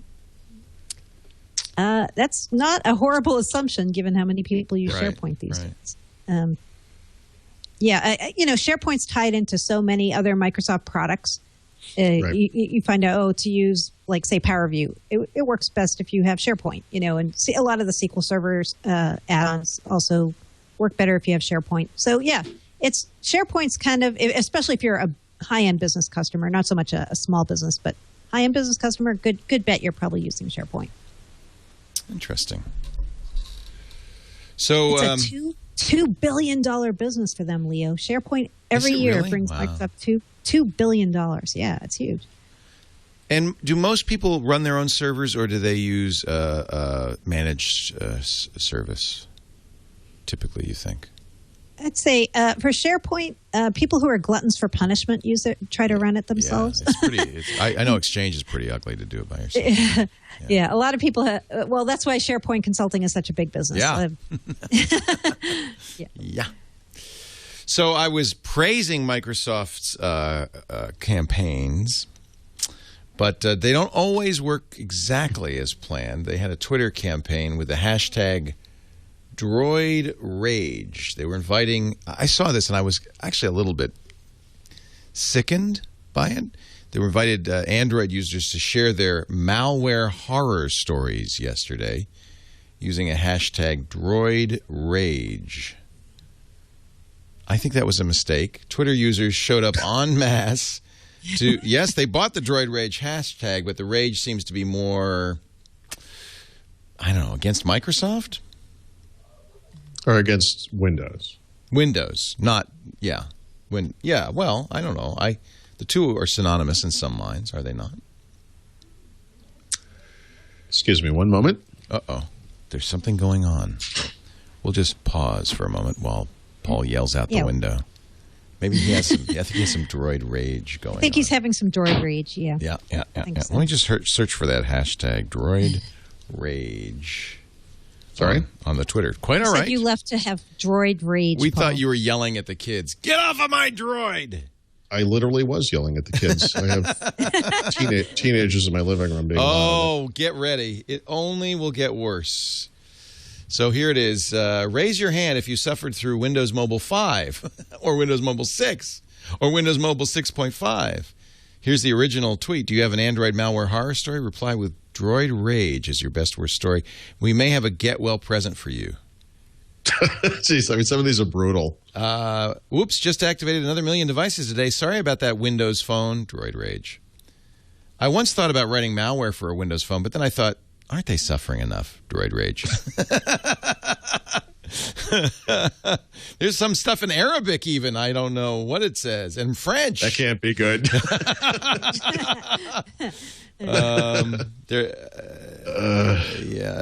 I haven't yet. I have a horror story about my Android phone, writes Stefan. I dreamt it was a Windows phone. Ooh. Well, 1 for 2 isn't bad.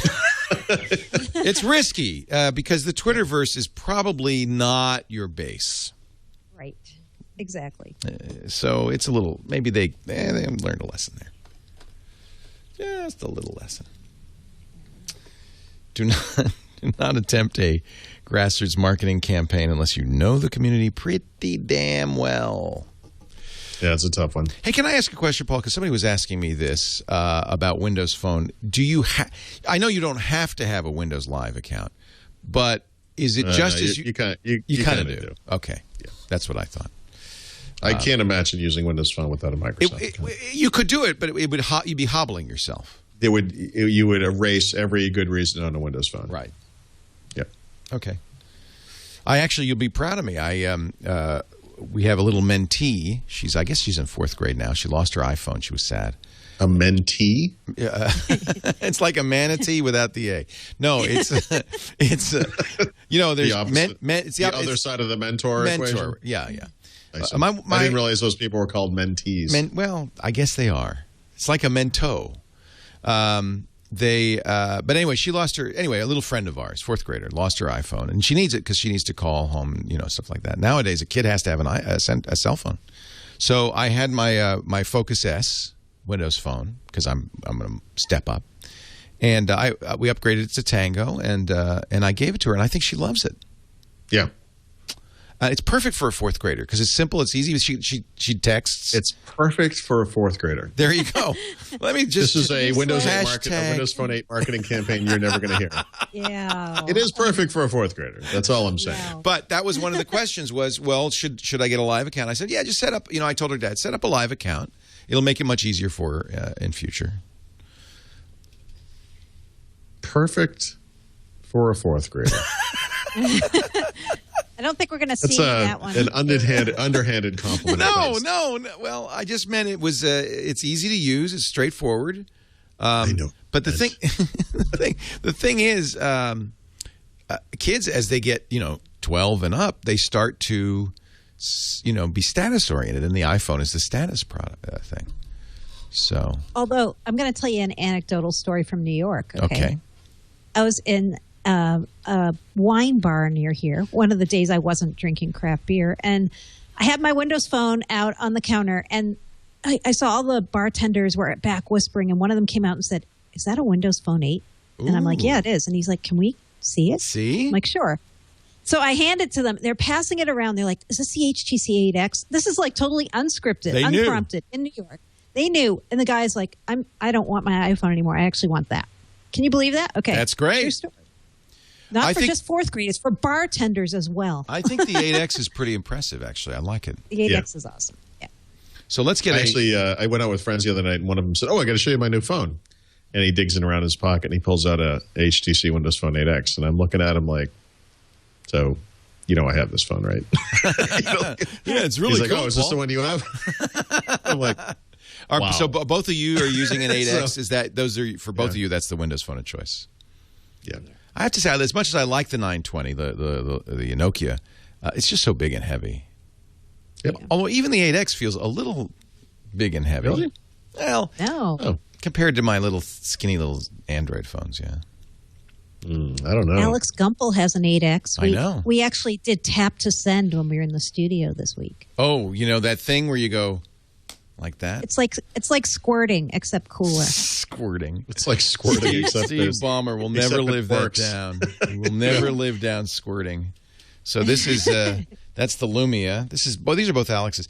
I think though what's interesting is how in some ways similar they are. The rounded edges, the kind of polycarbonate with the velvet touch back. There's some similarities. The 8 is smaller, of course. Screen size as well as thickness as well as weight. Oh yeah. You know. They're both really good phones. I think they're both great. Flagship phones. This is kind of like slightly better, the 8X. It's pretty. Well, it depends on what you're looking for. I mean, obviously the Nokia has certain aspects of it that are superior, but Right. I mean, overall, it's just I mean, you pick that 8X up and it's just so beautiful. I'll tell you one thing that's great about the 8X. It has a desktop wallpaper of Tony Wang. So Yep. I think It that's comes standard. That's standard. Everyone gets It's that. actually dynamic, so it changes every day to a different picture of him. Different. Wouldn't that be the Tony Yesterday Wang was him desktop? brushing his teeth. Yeah, it's good. It's good. Tony Wang's signature phone. They're both good. They're both really good screens, I would say. The camera on the Nokia is pretty amazing. Alex has shown me some low light photography that just blows me away. That said, though, I have gotten amazing results with the 8X. I don't know. I keep hearing about how great the low light stuff is on the Lumia, but I have been really impressed by the 8X. It's really no slouch in the camera department. So these are good. These are good phones. Yeah, they are. They're really good phones. Have you guys used NFC at all on these? Yeah, I use it for the speaker. Is the big? In fact, I can demo it very easily. So I have this Nokia speaker that has NFC. Yeah. And if you tap this, it will just come on. So that's neat. You have the speaker where you just lie the phone onto it. Yeah, that's neat. We do have some NFC. We actually produced here. We have a show called TFU, the TWiT Edit Facility Update. We have produced for you some NFC transfer tips. Maybe it's a good time to watch these. NFC is a new technology that allows smartphones to transfer data between each other simply by tapping the phones together. Of course, there is the standard method of transferring data. Hey, Brian. Hey, Jeff. I have a photo I'd like to share with you. Oh, yeah? Here you go. Let's have some fun with Boring. it. Why not try the high five, the low five, behind the back, between the legs. Now let's say you want to secretly share a photo with a friend and not let your friends or colleagues see the transfer. Simply slide your phone into your pocket, have your friend do the same, then gently tap below the waist. For even more covertness, have your friend facing away from you so that it is not obvious you are in contact with each other. For a super covert three-way transfer, why not try the centipede? As you can see here, Brian will be receiving photos from 2 different friends. What do you think, Brian? Oh, my God. Are those great photos? Hey, Brian, I've got a cool photo I want to share with you.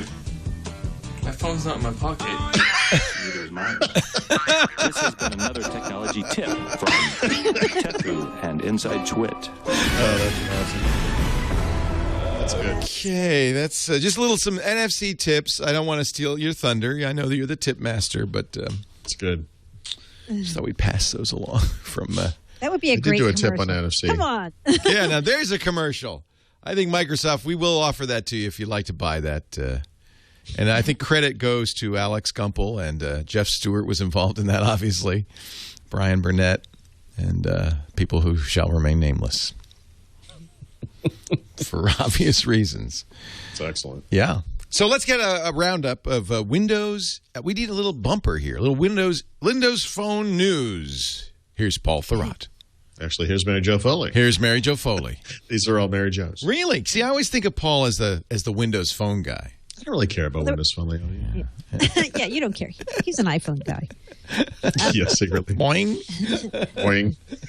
Yeah, so I think the biggest one to highlight is, and this didn't get a lot of, it got some press, but not a lot. Lumia 920 is called the Lumia 920T. Actually, is now available in China. They announced this week. Now, is the T different from the one we get in the U.S.? Yeah. Okay. Because it's on a has a T special in it. network, Okay. right? SCDMA, is that their Oh, their it's a net- Chinese Yeah. frequency. So why this is a huge deal is it's on China Mobile. China Mobile has 700 million subscribers.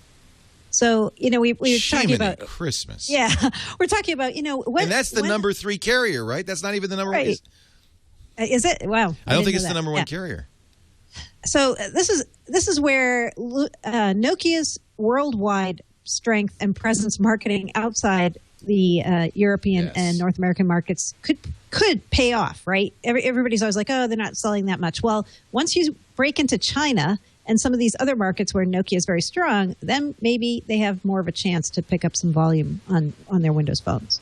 Actually, I take it back. China Mobile is the world's largest mobile Okay. phone operator. Yeah. 700 million. It's hard to beat 700 million subscribers. It is. Yeah. It's a good deal for Nokia. Maybe that's why Yeah. the analysts shouldn't back down yet. Yeah. They also announced this week the Lumia 620, which they're calling the most affordable Windows phone.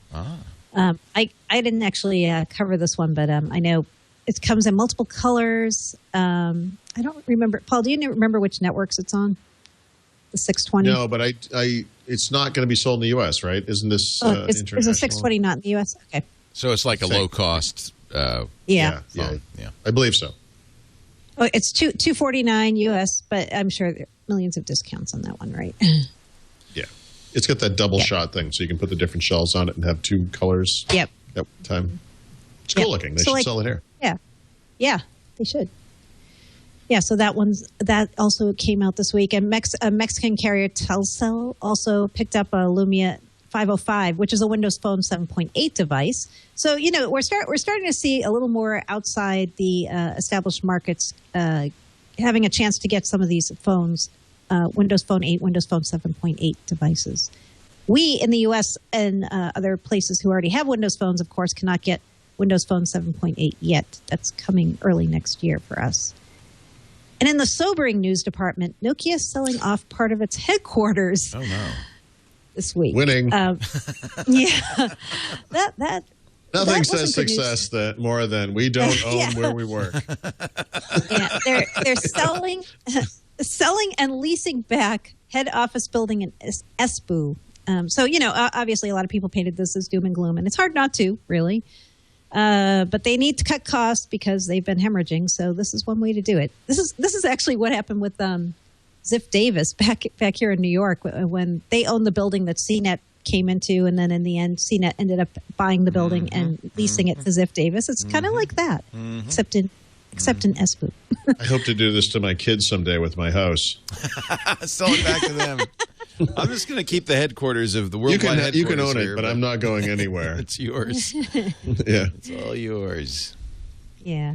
So the good news: more and more models of Windows Phone are coming to market in all kinds of countries everywhere. So Actually, that's good getting news for us. China Mobile is huge because Apple never has been able to get into China Mobile. Yep. And actually, they've lost market share. They're now, I want to say they're in like 6th place. Yeah, they're number 6. Yeah. Yeah, they're actually heading downhill in China. One of the issues for the iPhone is that it is not compatible with that SDMA frequency. Although I'm looking at an article in Forbes that says that the head of China Mobile said technology is not a problem. It's mainly about the business model and business sharing issues. In other words, Apple won't give up enough control to China. So, oh yeah, we should do a little HTC news just to be fair. On the yes, Windows please do. Phone front. Yeah, so HTC is not going to do the 8S in the U.S., which was a surprise, given that when they announced it, they said they were bringing 8X, which is what we have, and the 8S, the lower cost model, to the U.S. And now they're no longer bringing the 8S to the U.S. at all. And they're saying our flagship is the 8X, and that's our phone on Windows Phone here. Just to put that one in perspective, when Mary Jo and I went to the HTC launch, I think we would both say that phone was very attractive, very nice. Both of those phones were very nice, the 8X and the 8S. Nokia in the United States sells a high-end model, the 920, and then on AT&T they sell a lower-end model called the 820, and then they sell variants of that on T-Mobile and on Verizon. And the difference between those phones and the 8S is that the 8S is a true low-end phone, whereas the 82X series is actually like a mid-level phone. And so even though that was a really attractive phone, it had really low-end features. And I actually kind of agree with their decision not to sell such a constrained device here. Whereas with the Nokia devices, I think having those two phones makes some sense because it's a really high-end phone and then more of a mid-level phone, whereas this one was not a mid-level phone. So it's not a huge disaster. And then on my one last thing on Verizon with the 8X, a couple of people have noticed different things are missing that used to be there with Windows Phone 7. Oh, and I hate it when carriers do this. I know.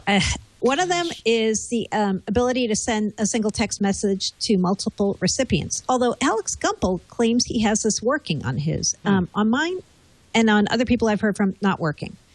Lack of playback of voicemail attachments, also not working on the 8X. Yeah, and I contacted. You mean like visual voicemail? Yeah. I thought that's a carrier feature, isn't it? Yeah. Well, I contacted Verizon. Yeah. Verizon says our technical folks think the email issue may have something to do with the way certain files are stored and supported. So maybe that's going to work at some point. The other one they say they're working on with Microsoft, and Microsoft says we already solved this. It's available on HTC 8X on AT&T. So not sure why it's not on Verizon, but those two things, if those matter to you, are things to know about if you're going to use Verizon. It's worth noting, though, that there are two things you get on Verizon you don't get on AT&T with that phone. One is wireless charging, which requires one of those QI bases, but that's in there. Wait a minute, you mean it's not on the other Windows 8 phones? It's only on the Verizon Windows? It's not. No, I'm sorry. It's not on the 8X you get on other carriers. Oh, so I didn't know that. The version I have on AT&T does not have that. I think that's a nice feature. Oh, that's interesting. A nice feature. The other one, though, is DataSense. DataSense is a Verizon exclusive feature right now. And so you have the ability to do that kind of data monitoring stuff, which will eventually come to other carriers, but is only available right now on Verizon. Huh. So it's not all bad. No. Now I'm challenged. I don't know where to go. I was going good and bad. Good and bad. We're going to get our picks of the week, our tip of the week, our enterprise code name of the week in just a moment. But first, and I really like the enterprise code name of the week. I don't know why, but I do. First, it's time for an Audible ad. Oh, I have one, but I didn't put it in Thurrott. Yay. I know, every week you put in your Audible pick. The 1 week you don't. We got but I have one. We got to talk about it. Paul and I are big Audible fanatics. You know about Audible if you've listened to any of our podcasts. Audible.com. It is the audiobook store to die for. I remember when I first started listening to audiobooks, way back when. I think it was 2000, 1999, something like that. I was listening to cassettes. They'd come in big boxes. The cassette would break. You'd have to stop the book until you got a new cassette from the seller. You'd have to send them. I was renting them, so I'd have to mail the box back. I was just a pain in the butt. When Audible came along, a revelation. Digital downloads, played back initially on my Diamond Rio was how I was listening, but of course it plays on everything now, the iPhone, the Android phone. In fact, they've got great Audible apps for Windows Phone, iPhone, and Android. The Audible app means that... and Windows Phone. I said Windows Phone first, Paul. Oh, you did? I said it first. That's why you didn't notice. And Windows Phone. Of course, Windows Phone. And that's nice because the Whisper Sync that they build in now is great. When you're listening on one device and then you go to the different device, it says, hey, I see that you've listened a little farther on the other device. Would you like me to jump to that point? And you say yes. So because I listen on multiple devices. I've had my iPad mini, my iPhone, my Windows Phone, and my Android phone. Audible.com, 100,000 plus titles. All sorts of great stuff. Yes. A couple things about Audible that are kind of interesting. One is I'm starting to see more titles that do Whisper Sync for voice, which is the ability to read it on the Kindle and listen on Audible and switch back and forth. Originally, that was only on Kindle hardware, but now you can do it on the software too, huh? Yep. Oh, that's nice. And it's on more and more titles. This is happening all the time. There's also a feature, I don't know what it's called, but I've only seen this a couple of times, where you can buy the Kindle book and it's the Audible presentation and you can listen to it while you're reading it and it will highlight the text as it goes. I love that. That's what I was thinking. That I think you have to have a Kindle HD for, or no? That could be. I'm not sure of. I've only seen that. The Whisper Sync is awesome. But the other thing they've changed is now all audiobooks on Audible are 1 credit. Really? That's what I heard. Wow, that's fantastic. I think I heard. I think I read it in the app. I think it was like a little news. Oh, that's awesome. Well, let me see, because Game of Thrones used to be we'd have to say, the new Game of Thrones is coming out, right? The third season, and that means you need to read Game of Thrones book 3, and these used to be 2 credit because they're so dang long. Okay, so what does it say? Let's check. Let me go right now. This is the game, Storm of Swords, which is the new one, and it is thick. By the way, I bought a paperback of it just because I was curious, and it is really thick. Whisper Sync for Voice Ready. How do you know how many credits it is? It just has a price now. Yeah, I don't know. I already have it in my library, so I can't buy it again. But this would. Look up. Okay, so. Well, anyway, it doesn't matter. That's what I heard. That's awesome because our deal is a credit free. Yep. All you have to do is go to audible.com/windows. Yeah, so kind of limited. Yeah, limited some of. Not a whole lot. 99.5% of the books were a single credit.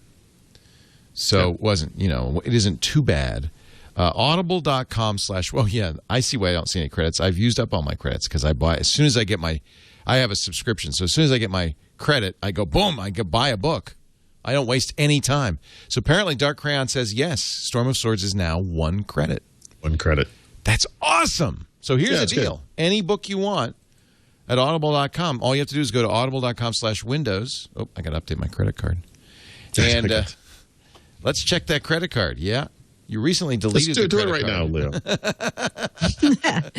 Okay, let's just enter in that I will also edit mine as you do it. I don't know if this is happening to you, but my credit cards die all the time now. I get another call yesterday saying you're in a processing scheme thing, and no. It dies because somebody stole it.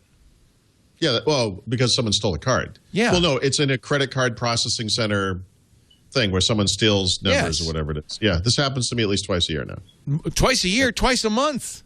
This is a pain because of this stuff. This card's no good. So, this card's no good. Yep. It's stunning. It's like, and that's why I have to keep updating my credit cards on these sites because it drives me crazy. Anyway, but that's not what we're talking about. So this is kind of a weird roundabout thing, but give us a book. I had a pick previously for the Pete Townsend autobiography, which is excellent. Yep. Which I think is called Who I Am. Who I Am. Just finished it. Yep. Really good. I don't even like the Who, but for whatever reason, I just thought this was a great book. I read an interview with him where he discussed this, and it was one of those things. What are you reading? And one of the books he was reading, I just got. It's really good. It's called Wolves Eat Dogs, and what it is a. Apparently, you've heard of the story Gorky Park, obviously, which is a detective story that takes place in Russia. Love Gorky Park. Same author, same detective. Oh. Apparently, the detective character from Gorky Park has been in several books since then. And this one just came out. Arkady Renko novel. Wow. Yeah, I didn't even know there were many of these. So I loved Gorky Park. Yeah, I think I read Park Polar Star, which was the second one. In fact, I think I read Red Square, which is the third one. So I'm 2 behind now. There's Havana Bay and Wolves Eat Dogs. These Stalin's Ghost. No, there's more. I think there's about 7 of them. Holy cow! 3 stations. Maybe there's 5. I guess there's 5. That's great. I can't wait. Yeah, there's a lot of some Chernobyl stuff in here, and I guess some of I haven't read any of them except for Gorky Park, but I guess some of the interim books they go to different parts of the world, and now this one's back in Russia. And Gorky Park was great. And I found out about it from Pete Townsend. Actually, any Martin Cruz Smith book would be great. I loved Polar Star. That's the second Arkady Renko. And I think I'm behind. Good. This is good. Thank you, Pete Townsend.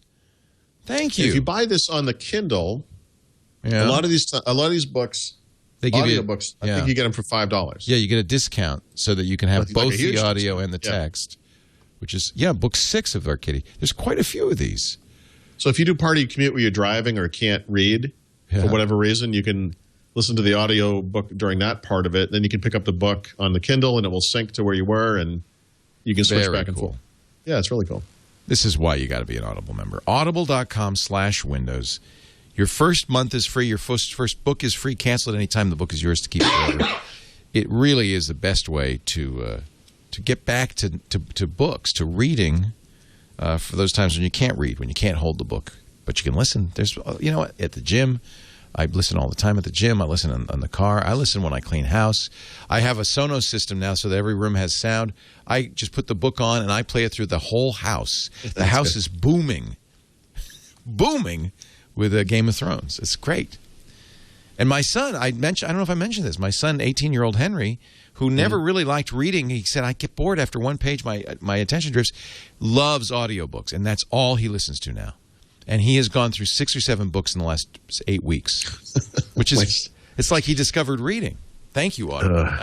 Doctor told my son that he might have attention deficit disorder, and Mark told us, and Stephanie asked him if he knew what that meant, and he said, yeah, it means I need more attention. That's so I said, you might have a deeper problem than attention deficit disorder. Cute.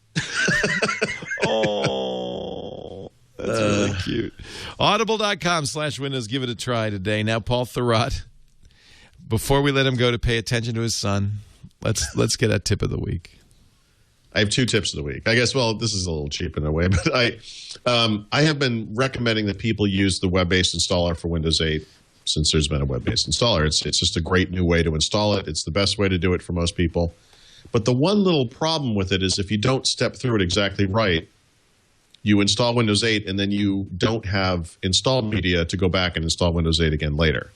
And the reason that's a problem is if you have a hard drive failure, especially, and you have to install from scratch, you don't have the way to do that.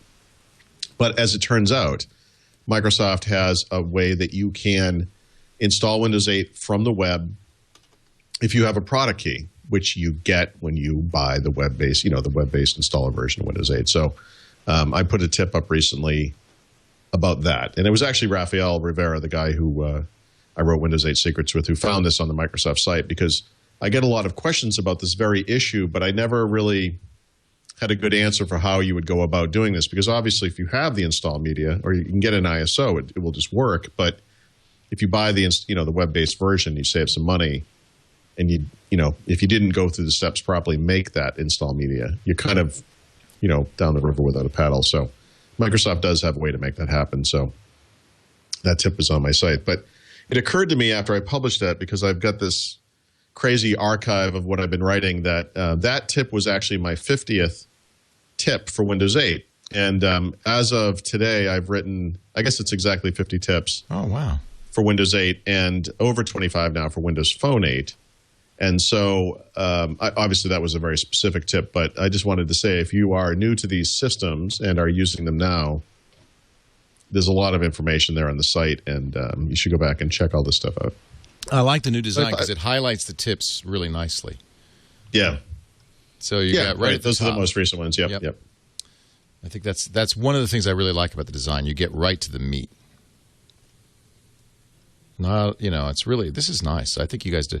What prompted this? Because you just did a redesign like a year ago, right? Because the one we did before was so awful. It was. I've been literally bitching and moaning about that since the day it went up, and it took 2 years, but we finally got it onto something wonderful. So this system, it's a nice site and everything, but the bit that I use to post my articles is like 1,000,000 times better. Oh, good. It's not even close. Yeah, your interface has to be good. And look, all the podcasts are there too, by the way. Yep. So that's nice. What the tech? What the tech? Do you do that every week? Yeah. What is that? It's a podcast, Leo. It's like a radio show that's on the internet. Really? And how much does it cost? Leo, hold on to your hat because it's free. What? That can't be. How could they make any money? Volume. Oh, yeah. I guess I knew you did that. I don't remember you doing that. But what? So is this you're doing this with some guy? Who's this guy? Some guy. Andrew Zarian. This is the guys from Queens Network. Who's this guy? He's a lumberjack, as you can see. Yeah. What the hell is this? What the hell is this? Some other guy is using you? Who's this guy? Yeah. He's got a setup and everything. He does. It's yes. Well, it's a podcast. Okay.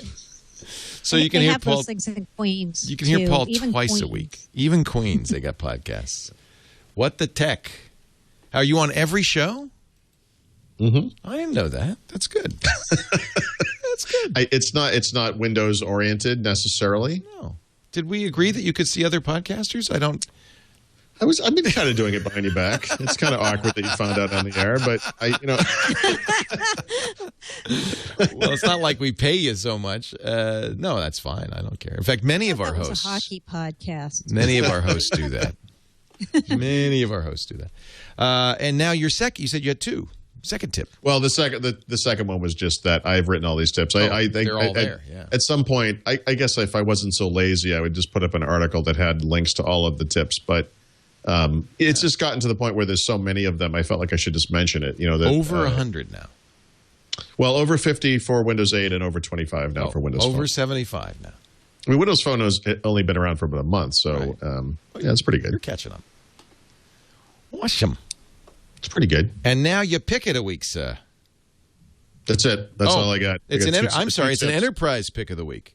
Yes, this is Mary Jo. Mary Jo Foley. Are you seeing any other podcasters? only. Do you do a beer show? You should do a dating. beer show. I know. Actually, this week I got to be on .NET Rocks, which is a fun podcast. I like the name.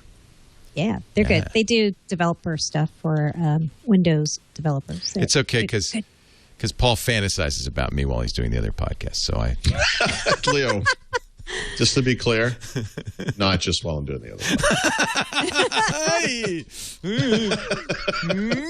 let's do the enterprise tip. Let's do the enterprise tip of the week. Enterprise pick of the week: Dynamics GP 2013. Hold on to your hats. Whoa! ERP. You're going to get, if you're a Dynamics GP user, you're going to get the big update on December 19th. This is the next version of the Dynamics GP ERP product from Microsoft.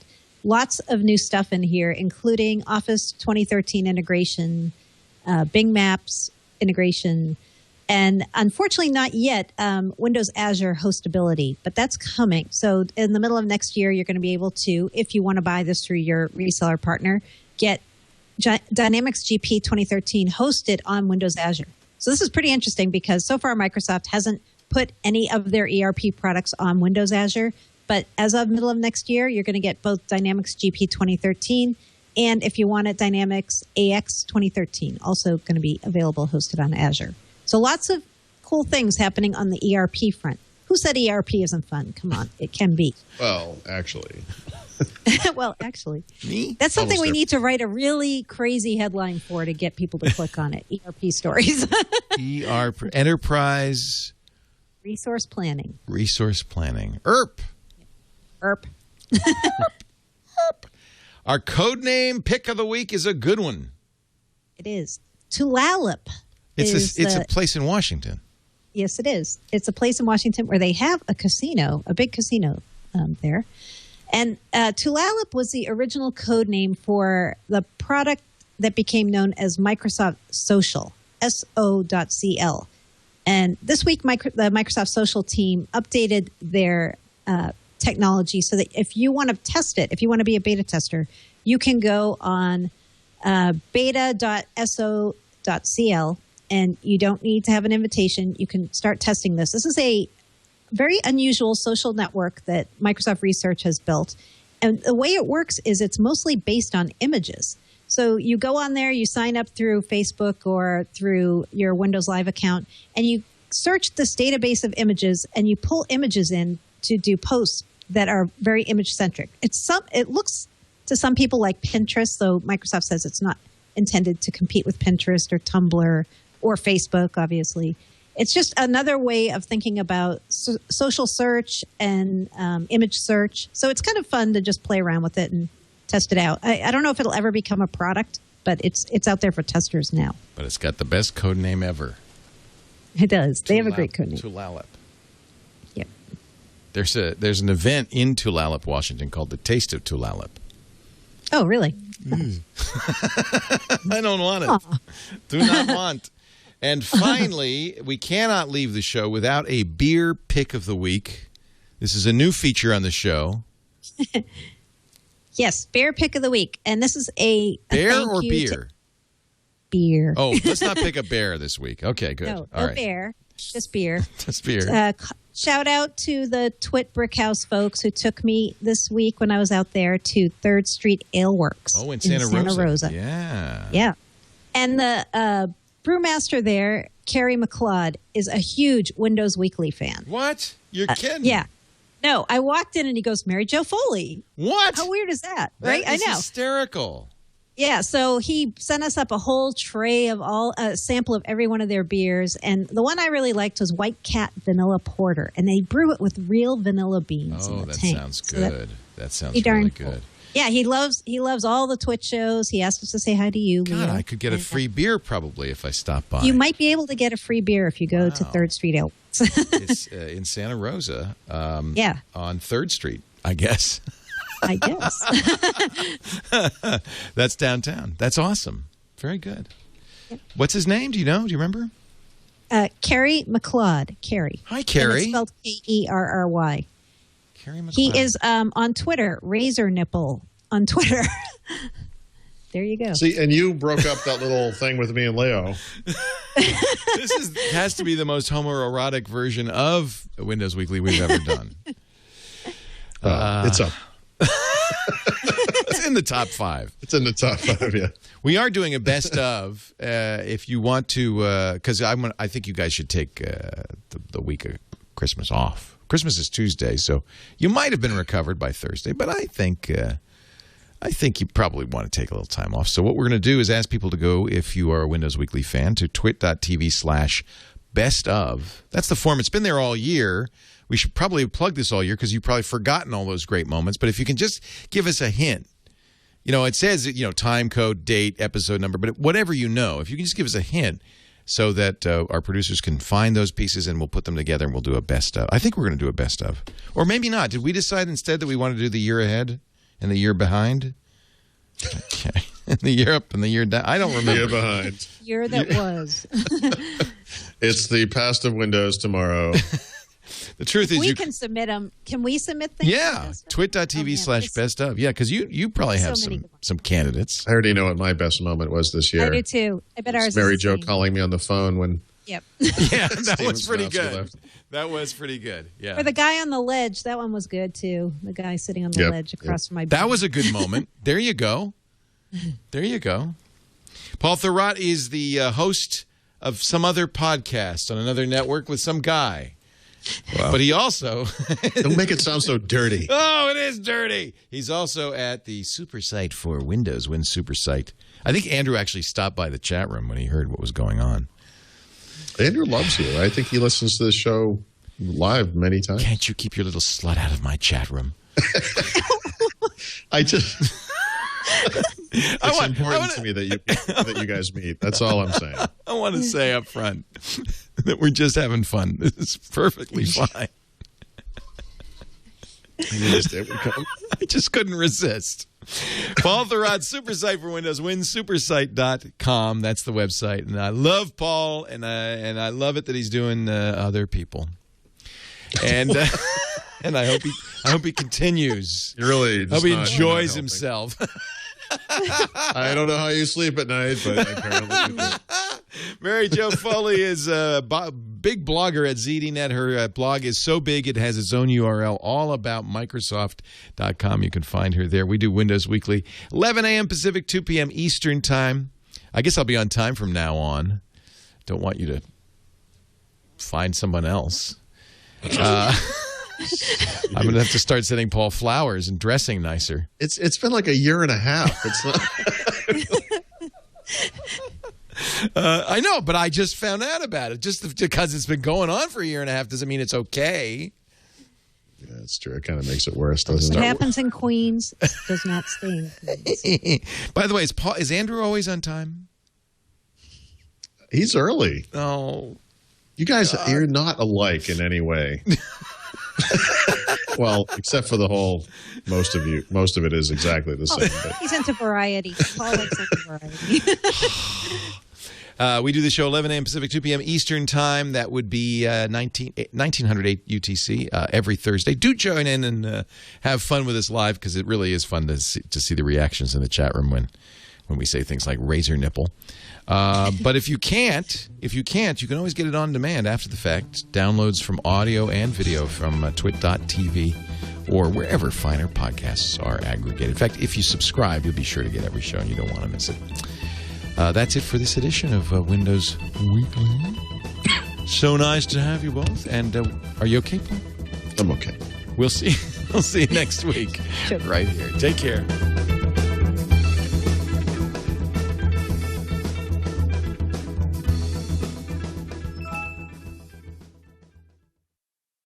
So apparently, Alex's plan is to take over Windows Weekly. Right. It's pretty obvious. I think the word doppelganger comes to mind. Yeah. Wow.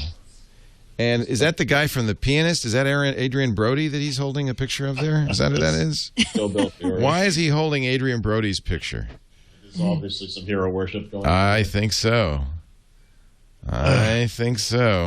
There's not enough I love how O's this and episode doom. is already named, by the way. Yeah, it's no, it's fine. It's a temporary name. We can, it's just. What I want to know is why I placeholder. had the same hairstyle as Mary Jo Foley back then. I know. We look like twins, kind of. What's up with that? You really do look like a blogger. You look like somebody who'd come to one of our events. I thought he looked like Ken, Barbie and Ken. Well, he's handsome. He's handsome as Ken, but with better math skills. All right. That was not really. Is that the actually. Delphi Bible days? Is that what that's from? That was pre-Delphi Super Bible days. A little earlier. Wow. 95? Yeah, I think Delphi Super Bible, I don't know when that was. 95, 96, somewhere in there. I'm going to play some Christmas music. We're strangely static today on the show. Not much is happening. Actually, looking at Alex now, he looks kind of like a Bond villain, doesn't he? He looks like that Draco guy from Moonraker. I'm telling you, he's going for that. He knows he looks like that. Alex has was he doing a Movember thing, or is that his normal? He's got some sort of weird image issue. Sort of an evil genius look. Yeah. I was wondering, how does somebody become evil genius? Now you know. Mm-hmm. It's the Genesis story. Just thwart them long enough, and they will become an evil genius. Yep.